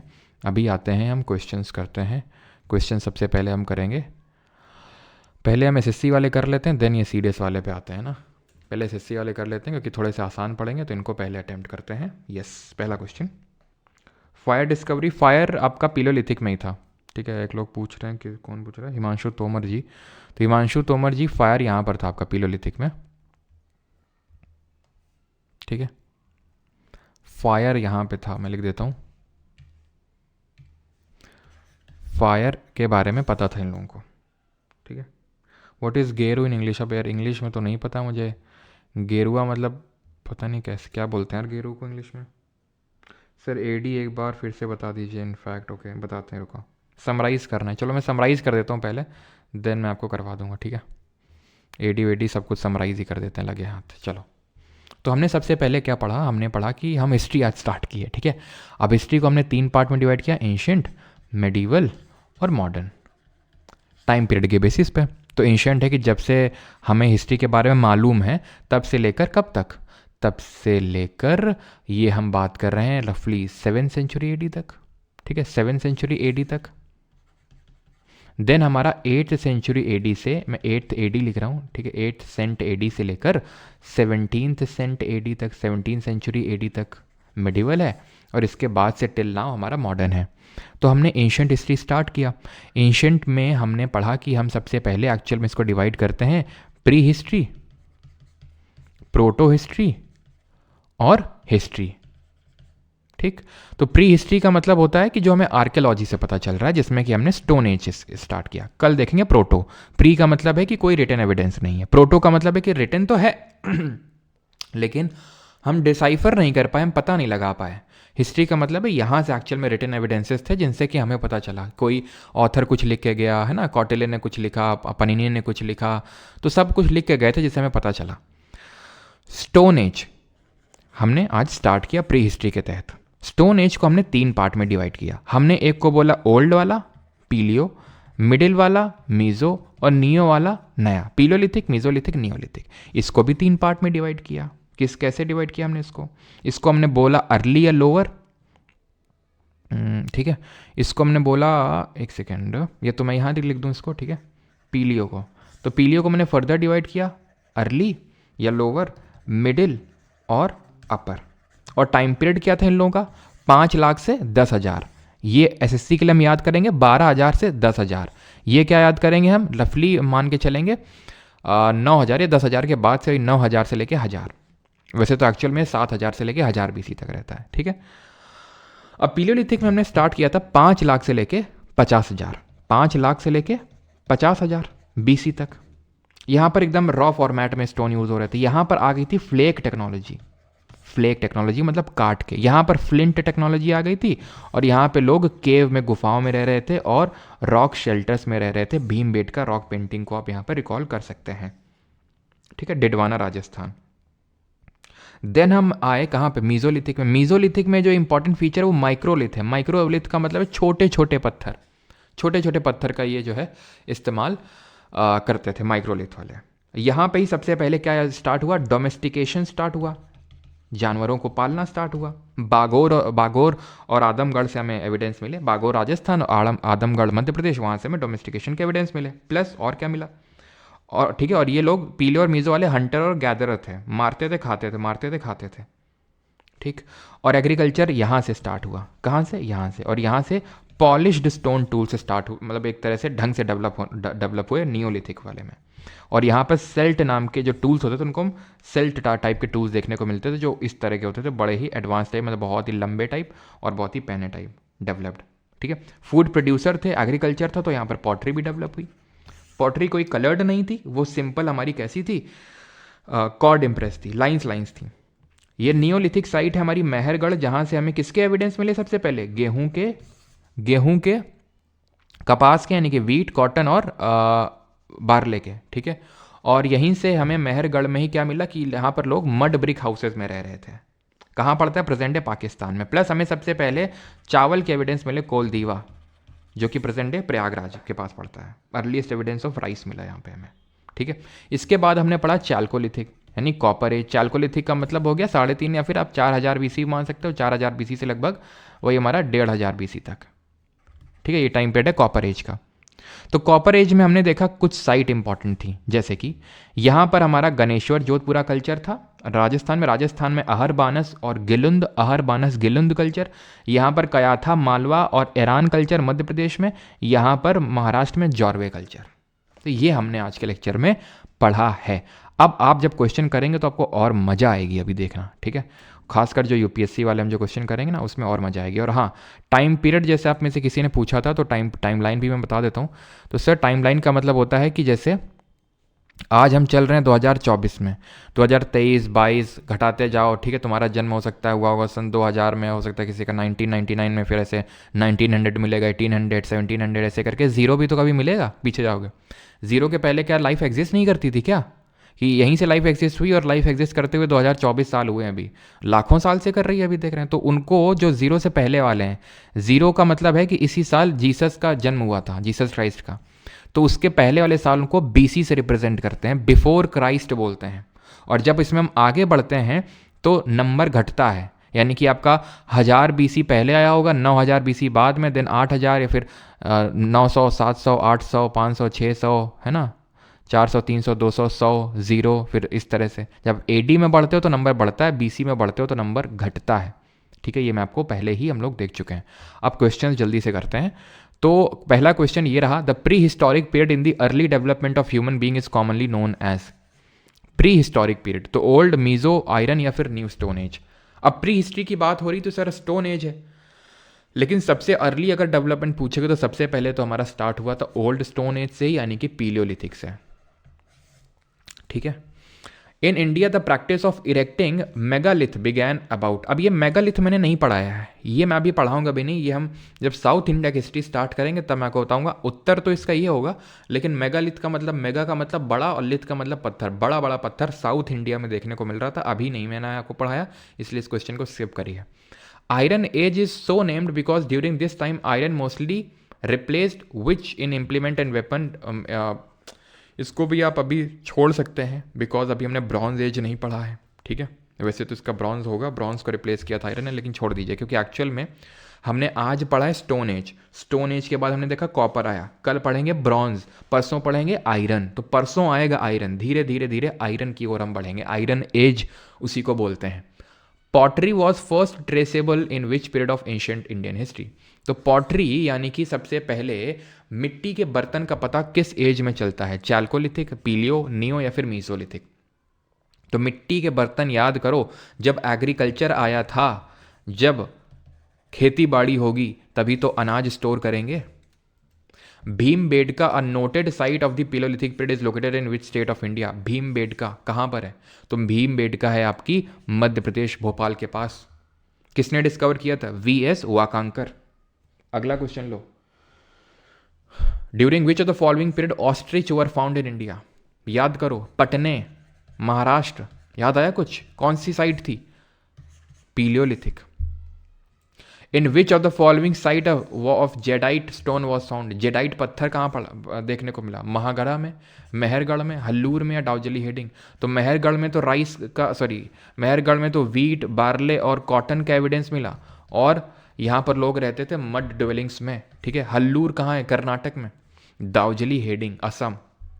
जेडाइट स्टोन जो ग्रीन कलर का स्टोन होता था। In which among the following periods Catal Huyuk was one of the most famous sites. तो कैटल हुयुक कहाँ पर देखने को मिला? नियोलिथिक, मीजोलिथिक, पीलोलिथिक या फिर चाल्कोलिथिक? हिमांशी, अप्रिंशिका, सेजल, चंदनी, सुपर्णा, रजत, प्रवीण, चलो सभी का सही है। सही आंसर क्या होगा यहाँ पर? कैटल हुयुक कहाँ पे? टर्की में। कौन सी थी? नियोलिथिक थी। प्रोटो है ना, प्रोटो सिटी, याद है? प्रोटो सिटी मैंने बताया था, one of the first modern city. कहाँ पर? टर्की, जो अभी तुर्की हो चुका है। The duration of mesolithic period, तो इसी क्वेश्चन की मैं बात कर रहा था। सीजीएल 12 दिसंबर 2022 को पूछा गया कि जो मीजोलिथिक पीरियड का ड्यूरेशन था वो क्या था। तो वैसे तो हमने पढ़ा है कि 10,000 में ख़त्म हुआ था पिलोलिथिक, तो स्टार्ट हुआ। अब ये इंडिया की बात हो रही है, कहीं कहीं पे तो बहुत जल्दी ही मीजोलिथिक स्टार्ट हो गया था। बहुत जल्दी का मतलब हो सकता है वहाँ पर 15,000 बीसी में ही मीजोलिथ के हमें एविडेंस देखने को मिले थे, ठीक है। तो आंसर क्या होगा? 12,000 से 10,000, ठीक है। मोस्टली लोग जैसे जो खासकर जो ऐसे मतलब जिन्होंने क्वेश्चन नहीं किया तो लोग ये टिक करेंगे 10,000 से 7,000, लेकिन एक्चुअल में जो आंसर की में माना है तो ये माना है। तो एटलीस्ट ये कि अगर कल कोई पूछता है, ठीक है, तो हमारे पास एविडेंस है। और celt is dash from the neolithic period. तो सेल्ट क्या है? एक टॉम्ब है, हाउस है, टूल है, अर्न है। अगर मैंने नहीं, वैसे तो हमने अभी किया भी है, नहीं भी अगर मैंने पढ़ाया होता तो भी आप आसानी से कर सकते थे। टूम वगैरह भी कहाँ, अभी ढंग से खाना तो मतलब उगा नहीं पा रहे हैं, ठीक है। एग्रीकल्चर अभी अभी अभी तो एग्रीकल्चर करना स्टार्ट किया, टूम्ब कहाँ से? रहने की तो दिक्कत हो रही है, जैसे हमने देखा था बुरजा होम में है, गड्ढा खोद खोद के रह रहे हैं, टॉम्ब कहाँ से बना लेंगे? हाउस ना, ठीक है। टूल, ये sorry, yes it was a tool, ठीक है, मेड ऑफ स्टोन। अर्न क्या होता है? वो मैंने आपको बताया, कलश होता है वो earn. Microlith were dash used by early humans. तो माइक्रोलिथ क्या था और किस पीरियड में देखने को मिला माइक्रोलिथ? मोहित सिंह जी, बैच कैसे लेना? बैच परमार एकेडमी एप्लीकेशन और जो www.parmaracademy.in वेबसाइट है वहाँ से आप कर सकते हैं एनरोलमेंट, ठीक है। माइक्रोलिथ होते हैं आपके छोटे जो पत्थर होते हैं, that is small stone tools, option number B. Coin, सिक्के अभी डेवलप नहीं हुए थे, कपड़े भी नहीं, ठीक है, ढंग से डेवलप हुए थे। Which of the following is a palaeolithic site.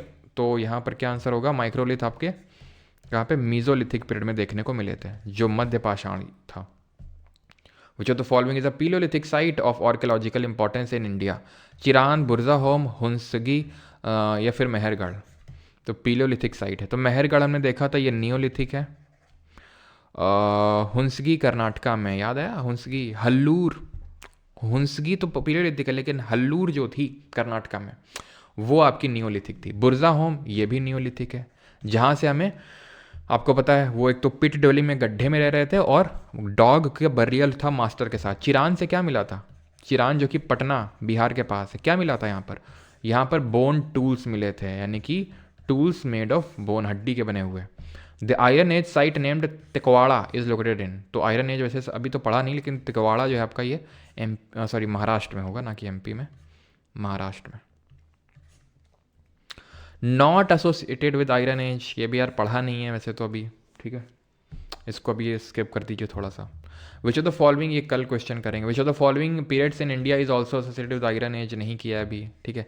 वैसे तो आप कर सकते हैं इसको आराम से, क्योंकि आयरन अभी तक नहीं मिला था हमें नियोलिथिक में, यहाँ तक कि हड़प्पा वालों को भी नहीं मिला था। तो यहाँ पर अच्छा पूछा, इज ऑल्सो एसोसिएटेड, तो आंसर होगा इसका लेटर वैदिक। ना तो पीलो में था, ना तो नियो में था, ना तो हड़प्पा वालों को पता था, लेटर वैदिक वालों को पता था। ये देख लीजिए, एमटीएस इसी बार का क्वेश्चन है, ये भी एमटीएस इसी बार का क्वेश्चन है, ये भी एमटीएस इसी बार का क्वेश्चन है, ये भी एमटीएस इसी बार का क्वेश्चन है, ठीक है। आप देख सकते हैं 1 2 3 4, ठीक है, चौथा क्वेश्चन कर रहे हैं और इसी बार के एमटीएस के पेपर में पूछा गया है। करेंगे अभी यूपीएससी वाले क्वेश्चंस भी करेंगे। तो megalithic site dash is a site on the river God a tributary of Bhima. तो मेगालिथिक जो साइट है कौन सी, ये गॉड रिवर के पास देखने को मिलती है। इनाम गांव हल्लूर तो यार कर्नाटक में है, ठीक है, ये तो होगा नहीं, क्योंकि अगर आप देखें तो भीम रिवर ये महाराष्ट्र में फ्लो होती है, तो महाराष्ट्र में होनी चाहिए। और महाराष्ट्र में इनाम गांव है, इनाम गांव नवडा टोली, याद करो जॉर्वे कल्चर में था इनाम गांव, नवडा टोली दहमाबाद सबसे बड़ा था, ठीक है, तो होगा ऑप्शन नंबर ए। ये आखिरी क्वेश्चन करेंगे। देख रहे हैं ये भी क्वेश्चन किस में है, M T S 2024, M T S में भर भर के एक ही चैप्टर से सवाल आए, देख सकते हैं आप। एक चैप्टर को छोड़ना कितना नुकसानदायक हो सकता है, ठीक है। आयरन एज के बारे में यहाँ पर क्वेश्चन है। The establishment of large cities took place on the basis, वैसे तो आयरन एज यार पढ़ा नहीं है। The ceramic age was painted grey ware, the Indus valley civilisation flourish during the iron age. गलत है यार, क्योंकि अभी कल पढ़ेंगे कि आयरन के बारे में इन लोगों को नहीं पता था, तो खैर छोड़ो, अभी इसको कल करेंगे। ये वाला आप अरेंज कर दो, लास्ट क्वेश्चन है, इसके बाद C D S C A P F के क्वेश्चन करते हैं। Which of the following is the correct chronological sequence of the prehistoric period of human activities and civilisation. Order बताना है, आराम से आप कर सकते हैं, पीलियो मीजो इंडियन नियो, ठीक है। पहला मेटल कौन सा था जो इंसानों ने यूज़ किया, बड़ा आसान सा क्वेश्चन है।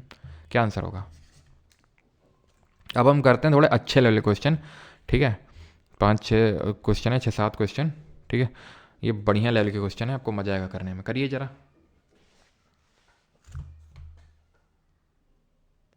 एनटीपीसी हो जाएगा क्या मार्च में एग्जाम है इस बैच से? बिल्कुल हो जाएगा शिवम, अगर मार्च तक तो ख़त्म हो जाएगा सब कुछ।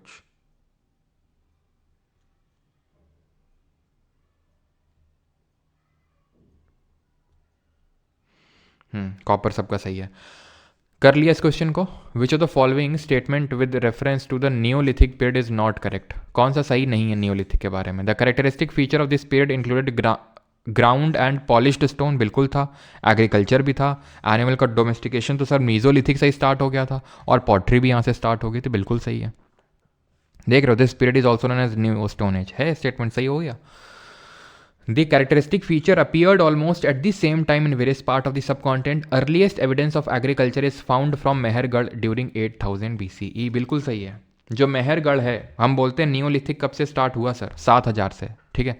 तो 7000 8000 BC के अराउंड, BC आप समझते हैं बिफोर क्राइस्ट एरा, तो मेहरगढ़ उस टाइम पे डेवलप हुआ था, और वहाँ से एग्रीकल्चर के एविडेंस मिले। फॉर एग्जाम्पल गेहूँ, बार्ले, कॉटन, ठीक है। तो ये वाला गलत हो जाएगा, ऑड वन आउट, खत्म। ये तीनों सही हमने पढ़े हैं, ये नहीं पढ़ा है।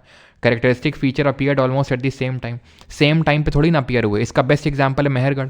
अभी मेहरगढ़ यहाँ पर है, मेहरगढ़ में नियोलिथिक एविडेंस आ गए, लेकिन तुमको क्या लगता है बुरजा होम और गुफकराल में भी इसी टाइम आ गए, चिरान में भी इस टाइम आ गए, यहाँ हल्लूर में कर्नाटक में भी आ गए? नहीं आए उस टाइम पे, सेम टाइम पे। सबसे पहले मीजोलिथिक के एविडेंस जैसे ना मेहरगढ़ में देखने को मिले थे। मीजोलिथिक एविडेंस का मतलब है वो लोग जो एग्रीकल्चर करना स्टार्ट कर दिए थे, जो पॉलिश्ड स्टोन का यूज़ करना स्टार्ट कर दिए थे। इनमें से कौन सा एक पॉटरी का टाइप नहीं है, बताओ जल्दी से। मैंने इसमें से आपको 2 करवा दी हैं, बाकी आप एलिमिनेट करके जल्दी से बताओ।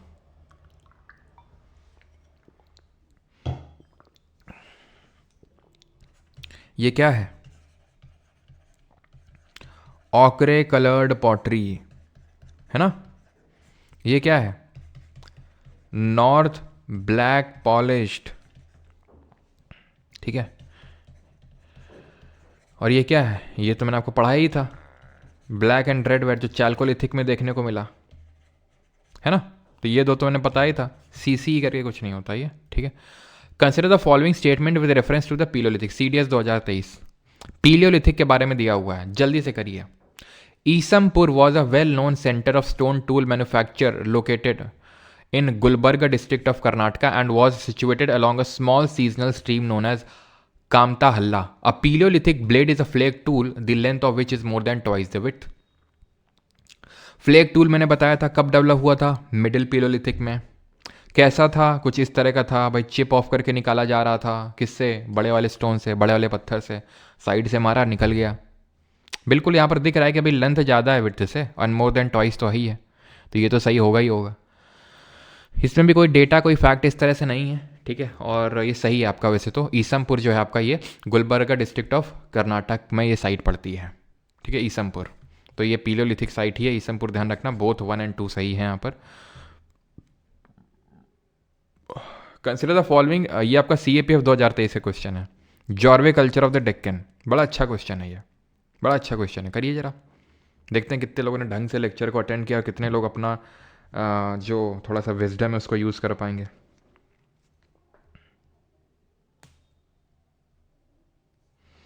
सर आपसे हिस्ट्री पढ़ के बिहार दरोगा क्लियर कर सकते हैं बेटा? हमसे हिस्ट्री पढ़ के हिस्ट्री अच्छी कर सकते हो, हिस्ट्री बिहार दरोगा एग्ज़ाम के लिए अच्छी कर सकते हो।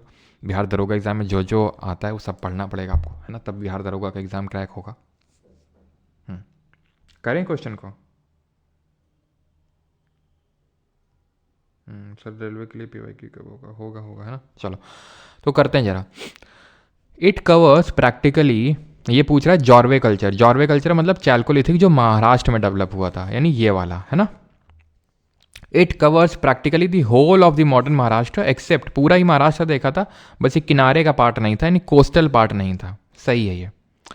Pravara Godavari valley seem to have been the nuclear zone, का मतलब है कि सेंट्रल जोन ये था, इसके अराउंड डेवलप हुआ था। हमने नहीं पढ़ा है, मान लेते हैं नहीं पता है हमें, ठीक है। The large sites of this culture yield evidence of shifting culture के एविडेंस मिलते हैं। अब अगर आपने ये ज्योग्राफी पढ़ी है मेरे से, ठीक है, जो कि हमने अभी पढ़ चुके हैं, तो उसमें शिफ्टिंग एग्रीकल्चर देखा था क्या होता है, जिसको हम प्रिमिटिव सबसिस्टेंस फार्मिंग के नाम से भी जानते हैं, जिसको स्लैश एंड बर्न एग्रीकल्चर बोलते हैं। स्लैश एंड बर्न का मतलब है, स्लैश का मतलब काटा, बर्न का मतलब जलाया। जलाने के लिए पहले तो काटना पड़ेगा ना, और काटोगे किससे? मुंह से काटोगे क्या? कट कट कट कट ऐसे तो काटोगे नहीं। तो किससे काटोगे? औजारों से काटोगे। औजार किसके बने होते हैं? लोहे के, ठीक है। तो आप खुद सोचो कि बड़े बड़े जो पेड़ हैं जिनको क्लियर करके आपको वहाँ खेती करनी है, तो क्या आपको लगता है कि जब अब यहाँ पर आयरन तो अभी डेवलप हुआ नहीं है? हुआ है क्या? नहीं हुआ है। और कॉपर एक जो होता है, लेट मी टेल यू, हम पढ़ चुके हैं अभी केमिस्ट्री, पिछला चैप्टर पढ़ा है। कॉपर क्या होता है? कॉपर एक भाई सारे मेटल मैलेबल होते हैं, लेकिन आपको पता है कॉपर उतना हार्ड नहीं होता है। होता है लेकिन उतना हार्ड नहीं होता कि आप बड़े बड़े पेड़ काट डालें कॉपर से, और इतना लार्ज अमाउंट में अवेलेबल नहीं होता, आयरन के बिना पॉसिबल नहीं है। तो फिर ये कहाँ से शिफ्टिंग एग्रीकल्चर कर लेंगे? ठीक है, और दूसरा वाला आपका सही होगा ये, ठीक है। तो यहाँ पे ये थोड़ा सा लॉजिक लगाना था ज्योग्राफी वाला, कि जब आयरन नहीं इनके पता, तो फिर शिफ्टिंग एग्रीकल्चर कैसे प्रैक्टिस कर लेंगे? शिफ्टिंग के तो स्लैश एंड बर्न करना पड़ेगा, काटना पड़ेगा, देन जलाना पड़ेगा। With reference to the mesolithic art in India consider the following statement. CDS, इसी बार के सीडीएस का क्वेश्चन है 2024 का। Alexander Burnes discovered the first rock paintings in India at Sohagi Ghat in Uttar Pradesh. गलत हो जाएगा, मैंने अलेक्जेंडर बर्न्स तो पढ़ा ही नहीं है। मैंने आपको आर्कीबोल्ड कार्लेलाइल का नाम बताया था, आर्कीबोल्ड कार्लेलाइल। और अगर हम बात करें जो भीमवेड का, वो तो वीएस वाकांकर करके थे, वो उन्होंने डिस्कवर किया था, ठीक है। तो ये नाम तो गलत होगा, पहला गलत, दो अपने आप सही हो गया, दो को सही होना ही पड़ेगा। Bhimbetka rock painting were discovered when archaeologist VS Wakankar, I think मैंने स्पेलिंग गलत लिख दी थी, वाकांकर जी की, डब्ल्यू से स्टार्ट होता है ये, ठीक है। तो VS Wakankar noticed the rocks out of a train window while travelling from Bhopal to Itarsi and got off the nearest railway station to explore the site. सही है। तुम्हारे साथ कुछ और होता होगा, तुमने किसी को देख लिया है ना, उतर गए जल्दी से किसी और पर्पज़ के लिए। अब खैर मेरा मुंह मत खुलाओ तुम ठीक है, दूसरा तो सही खैर होना ही था। द पेंटिंग्स एंड एनग्रेविंग्स, मतलब तुमने कोई बुक देखी और तुम उतर गए बुक खरीदने के लिए, मैं उसकी बात कर रहा हूँ, ठीक है। The paintings and engravings do not exist in the same shelter in the rock art of Odisha. The paintings and engravings do not, गलत हो गया, ठीक है। They do exist. खुद ही सोचो, अगर किसी एक केव में भी अगर एग्जिस्ट कर गई होंगी, एनग्रेविंग का मतलब पता है ना, कि पत्थर में अपने कुछ मतलब ऐसे गड्ढा गड्ढा करके हल्का सा लिखा है, और ठीक है, एनग्रेविंग्स का मतलब वही जो हमने देखा था यार भीमबेटका वाली में, जो मैंने पिक्चर लगा रखी थी, तो एनग्रेविंग्स हो गई, ठीक है। और मतलब एक तरह से वो पेंटिंग हो गई, और एनग्रेविंग का मतलब हो गया कि उसमें कुछ गड्ढा कर करके उसमें कुछ बनाया गया है। तो अगर किसी एक केव में भी हमें मिल गया होगा तो ये स्टेटमेंट अपने आप गलत हो जाएगा, आंसर यहाँ पर 2 ओनली होगा। अगला है आपका, ये सिविल सर्विसेज का है, देख रहे हैं आप, सिविल सर्विसेज का क्वेश्चन आप सॉल्व करने वाले हैं। हिंदी में बताया तो सब मैंने, पूरा पाषाण, मध्य पाषाण, नव पाषाण और ताम्र पाषाण बोलते हैं चाल्कोलिथिक को, ठीक है, चाल्कोलिथिक को वो बोलते हैं। इतना बड़ा क्वेश्चन देख के ही स्किप कर दूं मैं तो आलसी कहीं की। अच्छा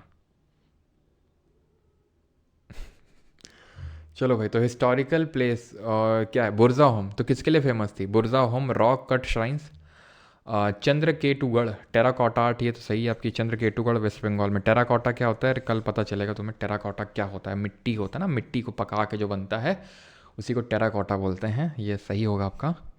गणेश्वर जोधपुरा कल्चर याद करो। गणेश्वर कहाँ? राजस्थान में, तो ये भी सही होगा आपका। ठीक है। रॉक कट केव देखने को मिल रही है भीमबेटका में। ठीक है, तो ये नहीं होगा। बुरजा होम में हमने क्या पढ़ा था? एक तो मास्टर डॉग को मास्टर के साथ बरी किया गया था, प्लस हमें देखने को मिला था कि लोग गड्ढों में रह रहे थे, पिट ड्वेलिंग में रह रहे थे, प्लस यहाँ पर चिरांद की तरह ही बोन टूल्स यहाँ से भी हमें देखने को कुछ कुछ मिले थे। तो ये वाला गलत हो जाएगा।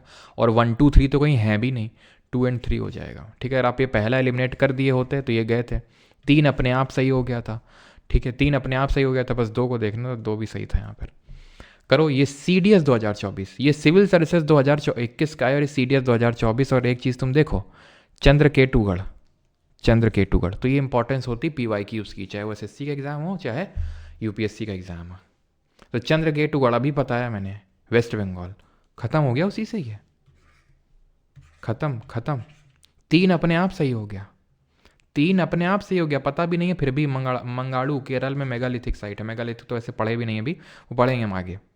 3 अपने आप सही हो गया। अब मुझे 2 और 4 में चुनना है। इनाम गांव महाराष्ट्र में चैल्कोलिथिक, पक्का सही है, पक्का सही है। जॉर्वे कल्चर में देख लो, देख लो तुम जॉर्वे में।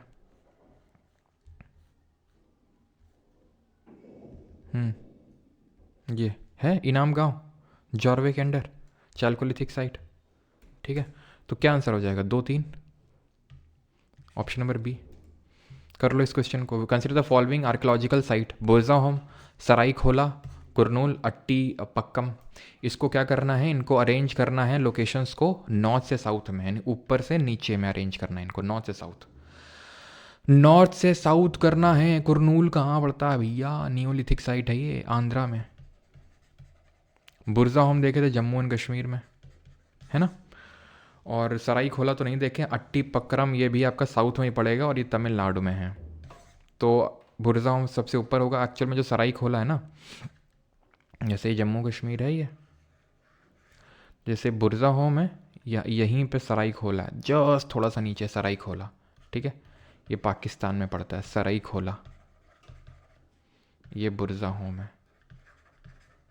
ठीक है, तो 1 होगा, देन 2 होगा, देन 3 होगा, देन 4 होगा।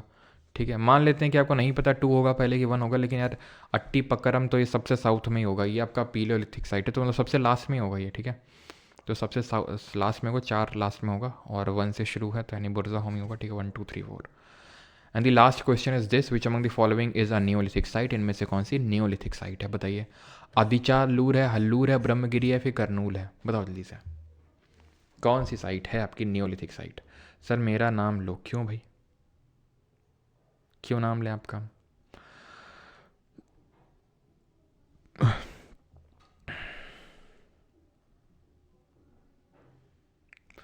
तो भाई यहाँ पर सही आंसर क्या होगा?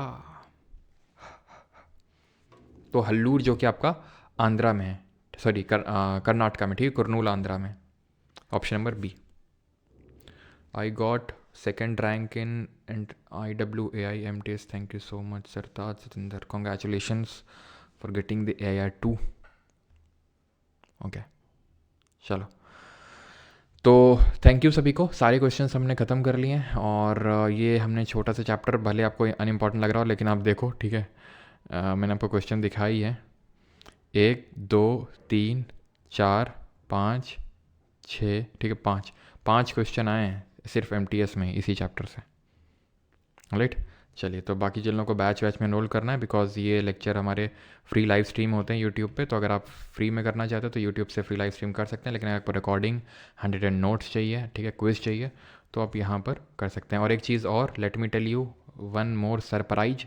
जी, सरप्राइज का मैंने PPT नहीं लगा रखा है। सरप्राइज ये है सभी के लिए कि इस बैच में अंग्रेजी भी ऐड कर दिया गया। जी हाँ दोस्तों, कैसा लगा सुन के? इंग्लिश की भी क्लासेस मैं नहीं पढ़ाने वाला हूँ, ऑब्वियस सी बात है। मतलब जो लोग बैच में, उनको तो पता है इंग्लिश की क्लासेस स्टार्ट हो चुकी हैं, ठीक है। कुछ क्लासेस आप लोगों को, मतलब एक चैप्टर डिटर्मिनर हो भी चुका है, और किस तरह का क्या है वो तो बैच वालों को पता है। बाकी ये इंग्लिश की क्लासेस भी आपको, and with no additional cost, actual में एडिशनल कॉस्ट है अगर आप बैच में अलग से एनरोल करना चाहते हैं इंग्लिश का, जिसकी डेमो क्लासेस भी आपको मिल जाएंगी, तो आप परमार अकेडमी ऐप पे जाएंगे तो वहाँ पर आपको सिर्फ 99 रुपीज़ में पूरा अंग्रेजी का बैच मिल जाएगा, ठीक है। और ये बैच वालों के लिए जो ये परमार जीके बैच में होंगे, यानी इस बैच में जीके भी है, साइंस भी है, इस बार कंप्यूटर भी ऐड कर दिया गया है, और यही नहीं, इस बार इंग्लिश भी ऐड कर दिया गया इसी बैच में, एंड उसी कॉस्ट में। और पिछली बार ये बैच का प्राइस कितना था? इतना था पिछली बार, और पिछली बार कंप्यूटर नहीं था और इंग्लिश भी नहीं था। इस बार कंप्यूटर भी ऐड है, अपडेटेड कंटेंट है जीके का, और सारे 100 नोट्स हैं जितना कुछ हुआ था, और इंग्लिश भी है, इंग्लिश भी ऐड हो गया इसमें आपका, ठीक है। कितना सब्जेक्ट कवर हो गया है वो अभी सिर्फ एक चैप्टर हुआ है डिटर्मिनर, लेकिन सर से मैंने बोल दिया सर आप स्टार्टिंग से ही स्टार्ट करो, नाउन से। तो नाउन से बस स्टार्ट होने वाला है, कल या परसों से आपका स्टार्ट हो जाएगा, ठीक, क्लियर? हाँ जी। कौन पढ़ाएगा इंग्लिश? तो पुष्पेन सर पढ़ाने वाले इंग्लिश, और उनके लेक्चर्स जो है वो भी आपको मिल जाएंगे। अगर कोई ऐसा है किसी को अलग से इंग्लिश का अगर बैच लेना है, तो इसलिए मैं अलग से बना रहा हूँ, ठीक है, कि अगर किसी को अलग से लेना, और ये भी आप देख सकते हैं कितना भारी अमाउंट है उसका। भारी अमाउंट इसीलिए इतना रखा गया सो दैट सीरियस स्टूडेंट आए, क्योंकि सर के पास भी काफ़ी टाइम की कमी रहती है, काफ़ी रेपुटेड फैकल्टी हैं कानपुर में, ठीक है, तो उनके पास भी काफ़ी कम टाइम रहता है। जैसे तैसे सर से मैंने टाइम मांगा है, और ये भारी चार्ज मैं इसीलिए ले रहा हूँ यहाँ पे, ठीक है। जो बैच में उनके लिए तो फ्री है, कल भी मैंने बताया था, बैच वालों के लिए तो मैं फ्री रखूँगा। मैं अलग से अगर किसी को लेना है तो इसलिए मैं अलग कर रहा हूँ इसको, ठीक है। Pushpen sir, yes. अच्छा कनपुरिया जी, आप हिस्ट्री से पीएचडी कर रहे हैं? Okay sir. सर आप भी तो अच्छा पढ़ाते हैं, तो मतलब क्या सारे सब्जेक्ट पढ़ा डालें क्या? हैं, इंग्लिश और वो सब कुछ? हाँ, 99 रुपये में पूरा अंग्रेजी का बैच मिल जाएगा। और अगर आप इस वाले बैच में हैं तो आपको कोई बैच वैच ही नहीं है, जो आता है इसके अंदर आके समा जाता है। कोई भी नोट्स आता है इसके अंदर आके समा जाता है, कोई भी बैच आता है, जैसे कंप्यूटर का बैच आया इसके अंदर आके समा गया, इंग्लिश का आया वो इसके अंदर आके समा गया। इससे कोई बच नहीं पाता इस बैच से, ठीक है। हिमांशु बोरा जी, ठीक है, नाम ले लिया।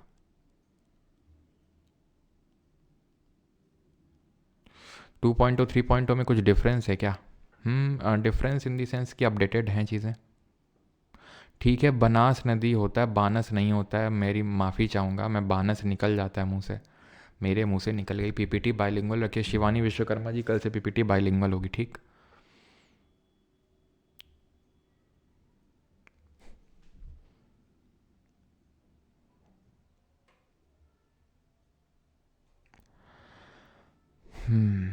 चलिए भाई, तो बन जाओ अंग्रेज 99 रुपये। भाई ये जो इंग्लिश है ये अंग्रेजी स्पीकिंग का कोर्स नहीं है, एसएससी के लिए है ये, ठीक है, mainly to targeting SSC CGL, है ना। English demo need Vladimir Putin ji. Demo I think अभी तो एग्जैक्टली अभी तुरंत इमीजिएटली आप जाओगे तो शायद अभी आपको एप्लीकेशन पे नहीं मिलेगा, लेकिन आप अभी चेक करना घंटे 2 घंटे बाद तो आपको विद डेमो मिल जाएगा, ठीक है। विद डेमो भी वहाँ पर लेक्चर अपलोडेड होगा, ठीक है, तो आप देख सकते हैं। ऑलराइट, थैंक यू, धन्यवाद सभी को, धन्यवाद। एनग्रेविंग ट्रीज़ में भी होते हैं आजकल, हाँ, जब आगे कल जाके कुछ वो होगा ना आर्कियोलॉजी, तो वही मिलेगी। रीजनिंग में भी प्रॉब्लम होती है क्या तुम लोगों को? क्यों? ब्लैक होल फॉर हाँ, ये बैच ब्लैक होल की तरह है, जो भी आता है समा जाता है इसमें आके। जीके समा गई, साइंस समा गई, कंप्यूटर समा गया है, सारे नोट समा गए रेलवे के सबके, और इंग्लिश भी आके समा गया यहीं पे। सर ये प्रॉफिटेबल हो? क्या प्रॉफिटेबल होगा? इंग्लिश भाई वो तुम्हारे ऊपर है, पढ़ना है पढ़ो, ना पढ़ना ना मत पढ़ो, ठीक है। इंग्लिश के लिए तो बैच लिए नहीं हो, लिए तो तुम जीके के लिए हो, ठीक है। हमने तो कुछ स्टूडेंट मैसेज कर रहे थे, सर इंग्लिश के लिए कुछ करो, इंग्लिश में दिक्कत होती है खासकर हिंदी मीडियम वाले बैकग्राउंड के लिए। तो इसलिए मैंने इंग्लिश को भी ऐड कर दिया बैच में, और अलग से इतना भारी अमाउंट ऑफ 99 रुपीज़ रख के इसलिए किया है, सो दैट कि अगर किसी को मान लो इस बैच में नहीं है, वो इस वाले बैच में नहीं है, तो वो कैसे पढ़ेगा, तो उसके लिए ये रख दिया है भारी अमाउंट 99 रुपीज़ में अलग से। ठीक है।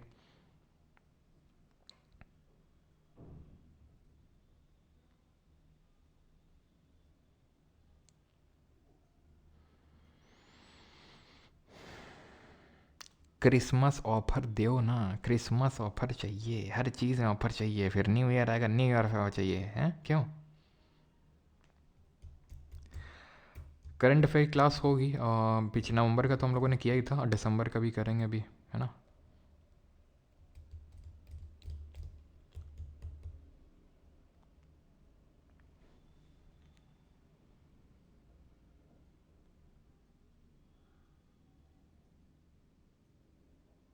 हाँ, स्टूडेंट ने बोला करने का तो करने का। क्या चीज़?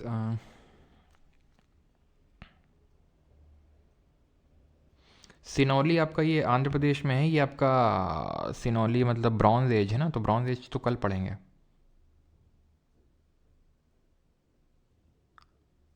लाइफ टाइम बैच में क्या डिफरेंस है? डिफरेंस ये है कि लाइफ टाइम के लिए, हमेशा के लिए आप पढ़ो, आपके भाई बहन पढ़े हैं छोटे, आपके पड़ोसी पढ़े हैं, आपके बच्चे पढ़े हैं, हर कोई पढ़े। ठीक है। जब तक है जहाँ तब तक है ये बैच, और कोर्स वैलिडिटी ये 1 साल है कि 1 साल तक रहेगा ये। हम्म। सर रेगुलर क्लास अभी बैच टाइप स्टार्ट नहीं हुआ था ना, वो तो ऐसे मैंने क्लास आपको डलवाई थी इसलिए कि भाई आपको कैसा क्या लग रहा है। अब आपने बोला बहुत अच्छा लग रहा है, कंटिन्यू करिए, तो आज इसीलिए अनाउंसमेंट कर रहा हूँ। कल बैच में बताया था कि भाई इस तरह से आपकी इंग्लिश की क्लासें स्टार्ट हो रही हैं, इसीलिए तो आज अनाउंसमेंट कर रहा हूँ। अब स्टार्ट हो रही हैं तो मतलब बेसिक से स्टार्ट होंगी और एकदम टिल एंड एडवांस तक जाएंगी, नाउन से स्टार्ट होंगी चीज़ें। ठीक है।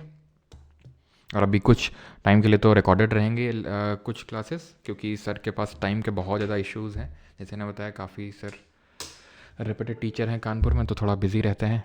ठीक है, ऑफलाइन वगैरह में भी। तो थोड़ा शुरू में मतलब रिकॉर्ड रहेगा इक्का दुक्का, फिर मैं बोल दूंगा तो लाइव लेंगे, फिर आप डाउट भी क्लियर कर पाएंगे वहाँ पे। ठीक है। चलो, थैंक यू।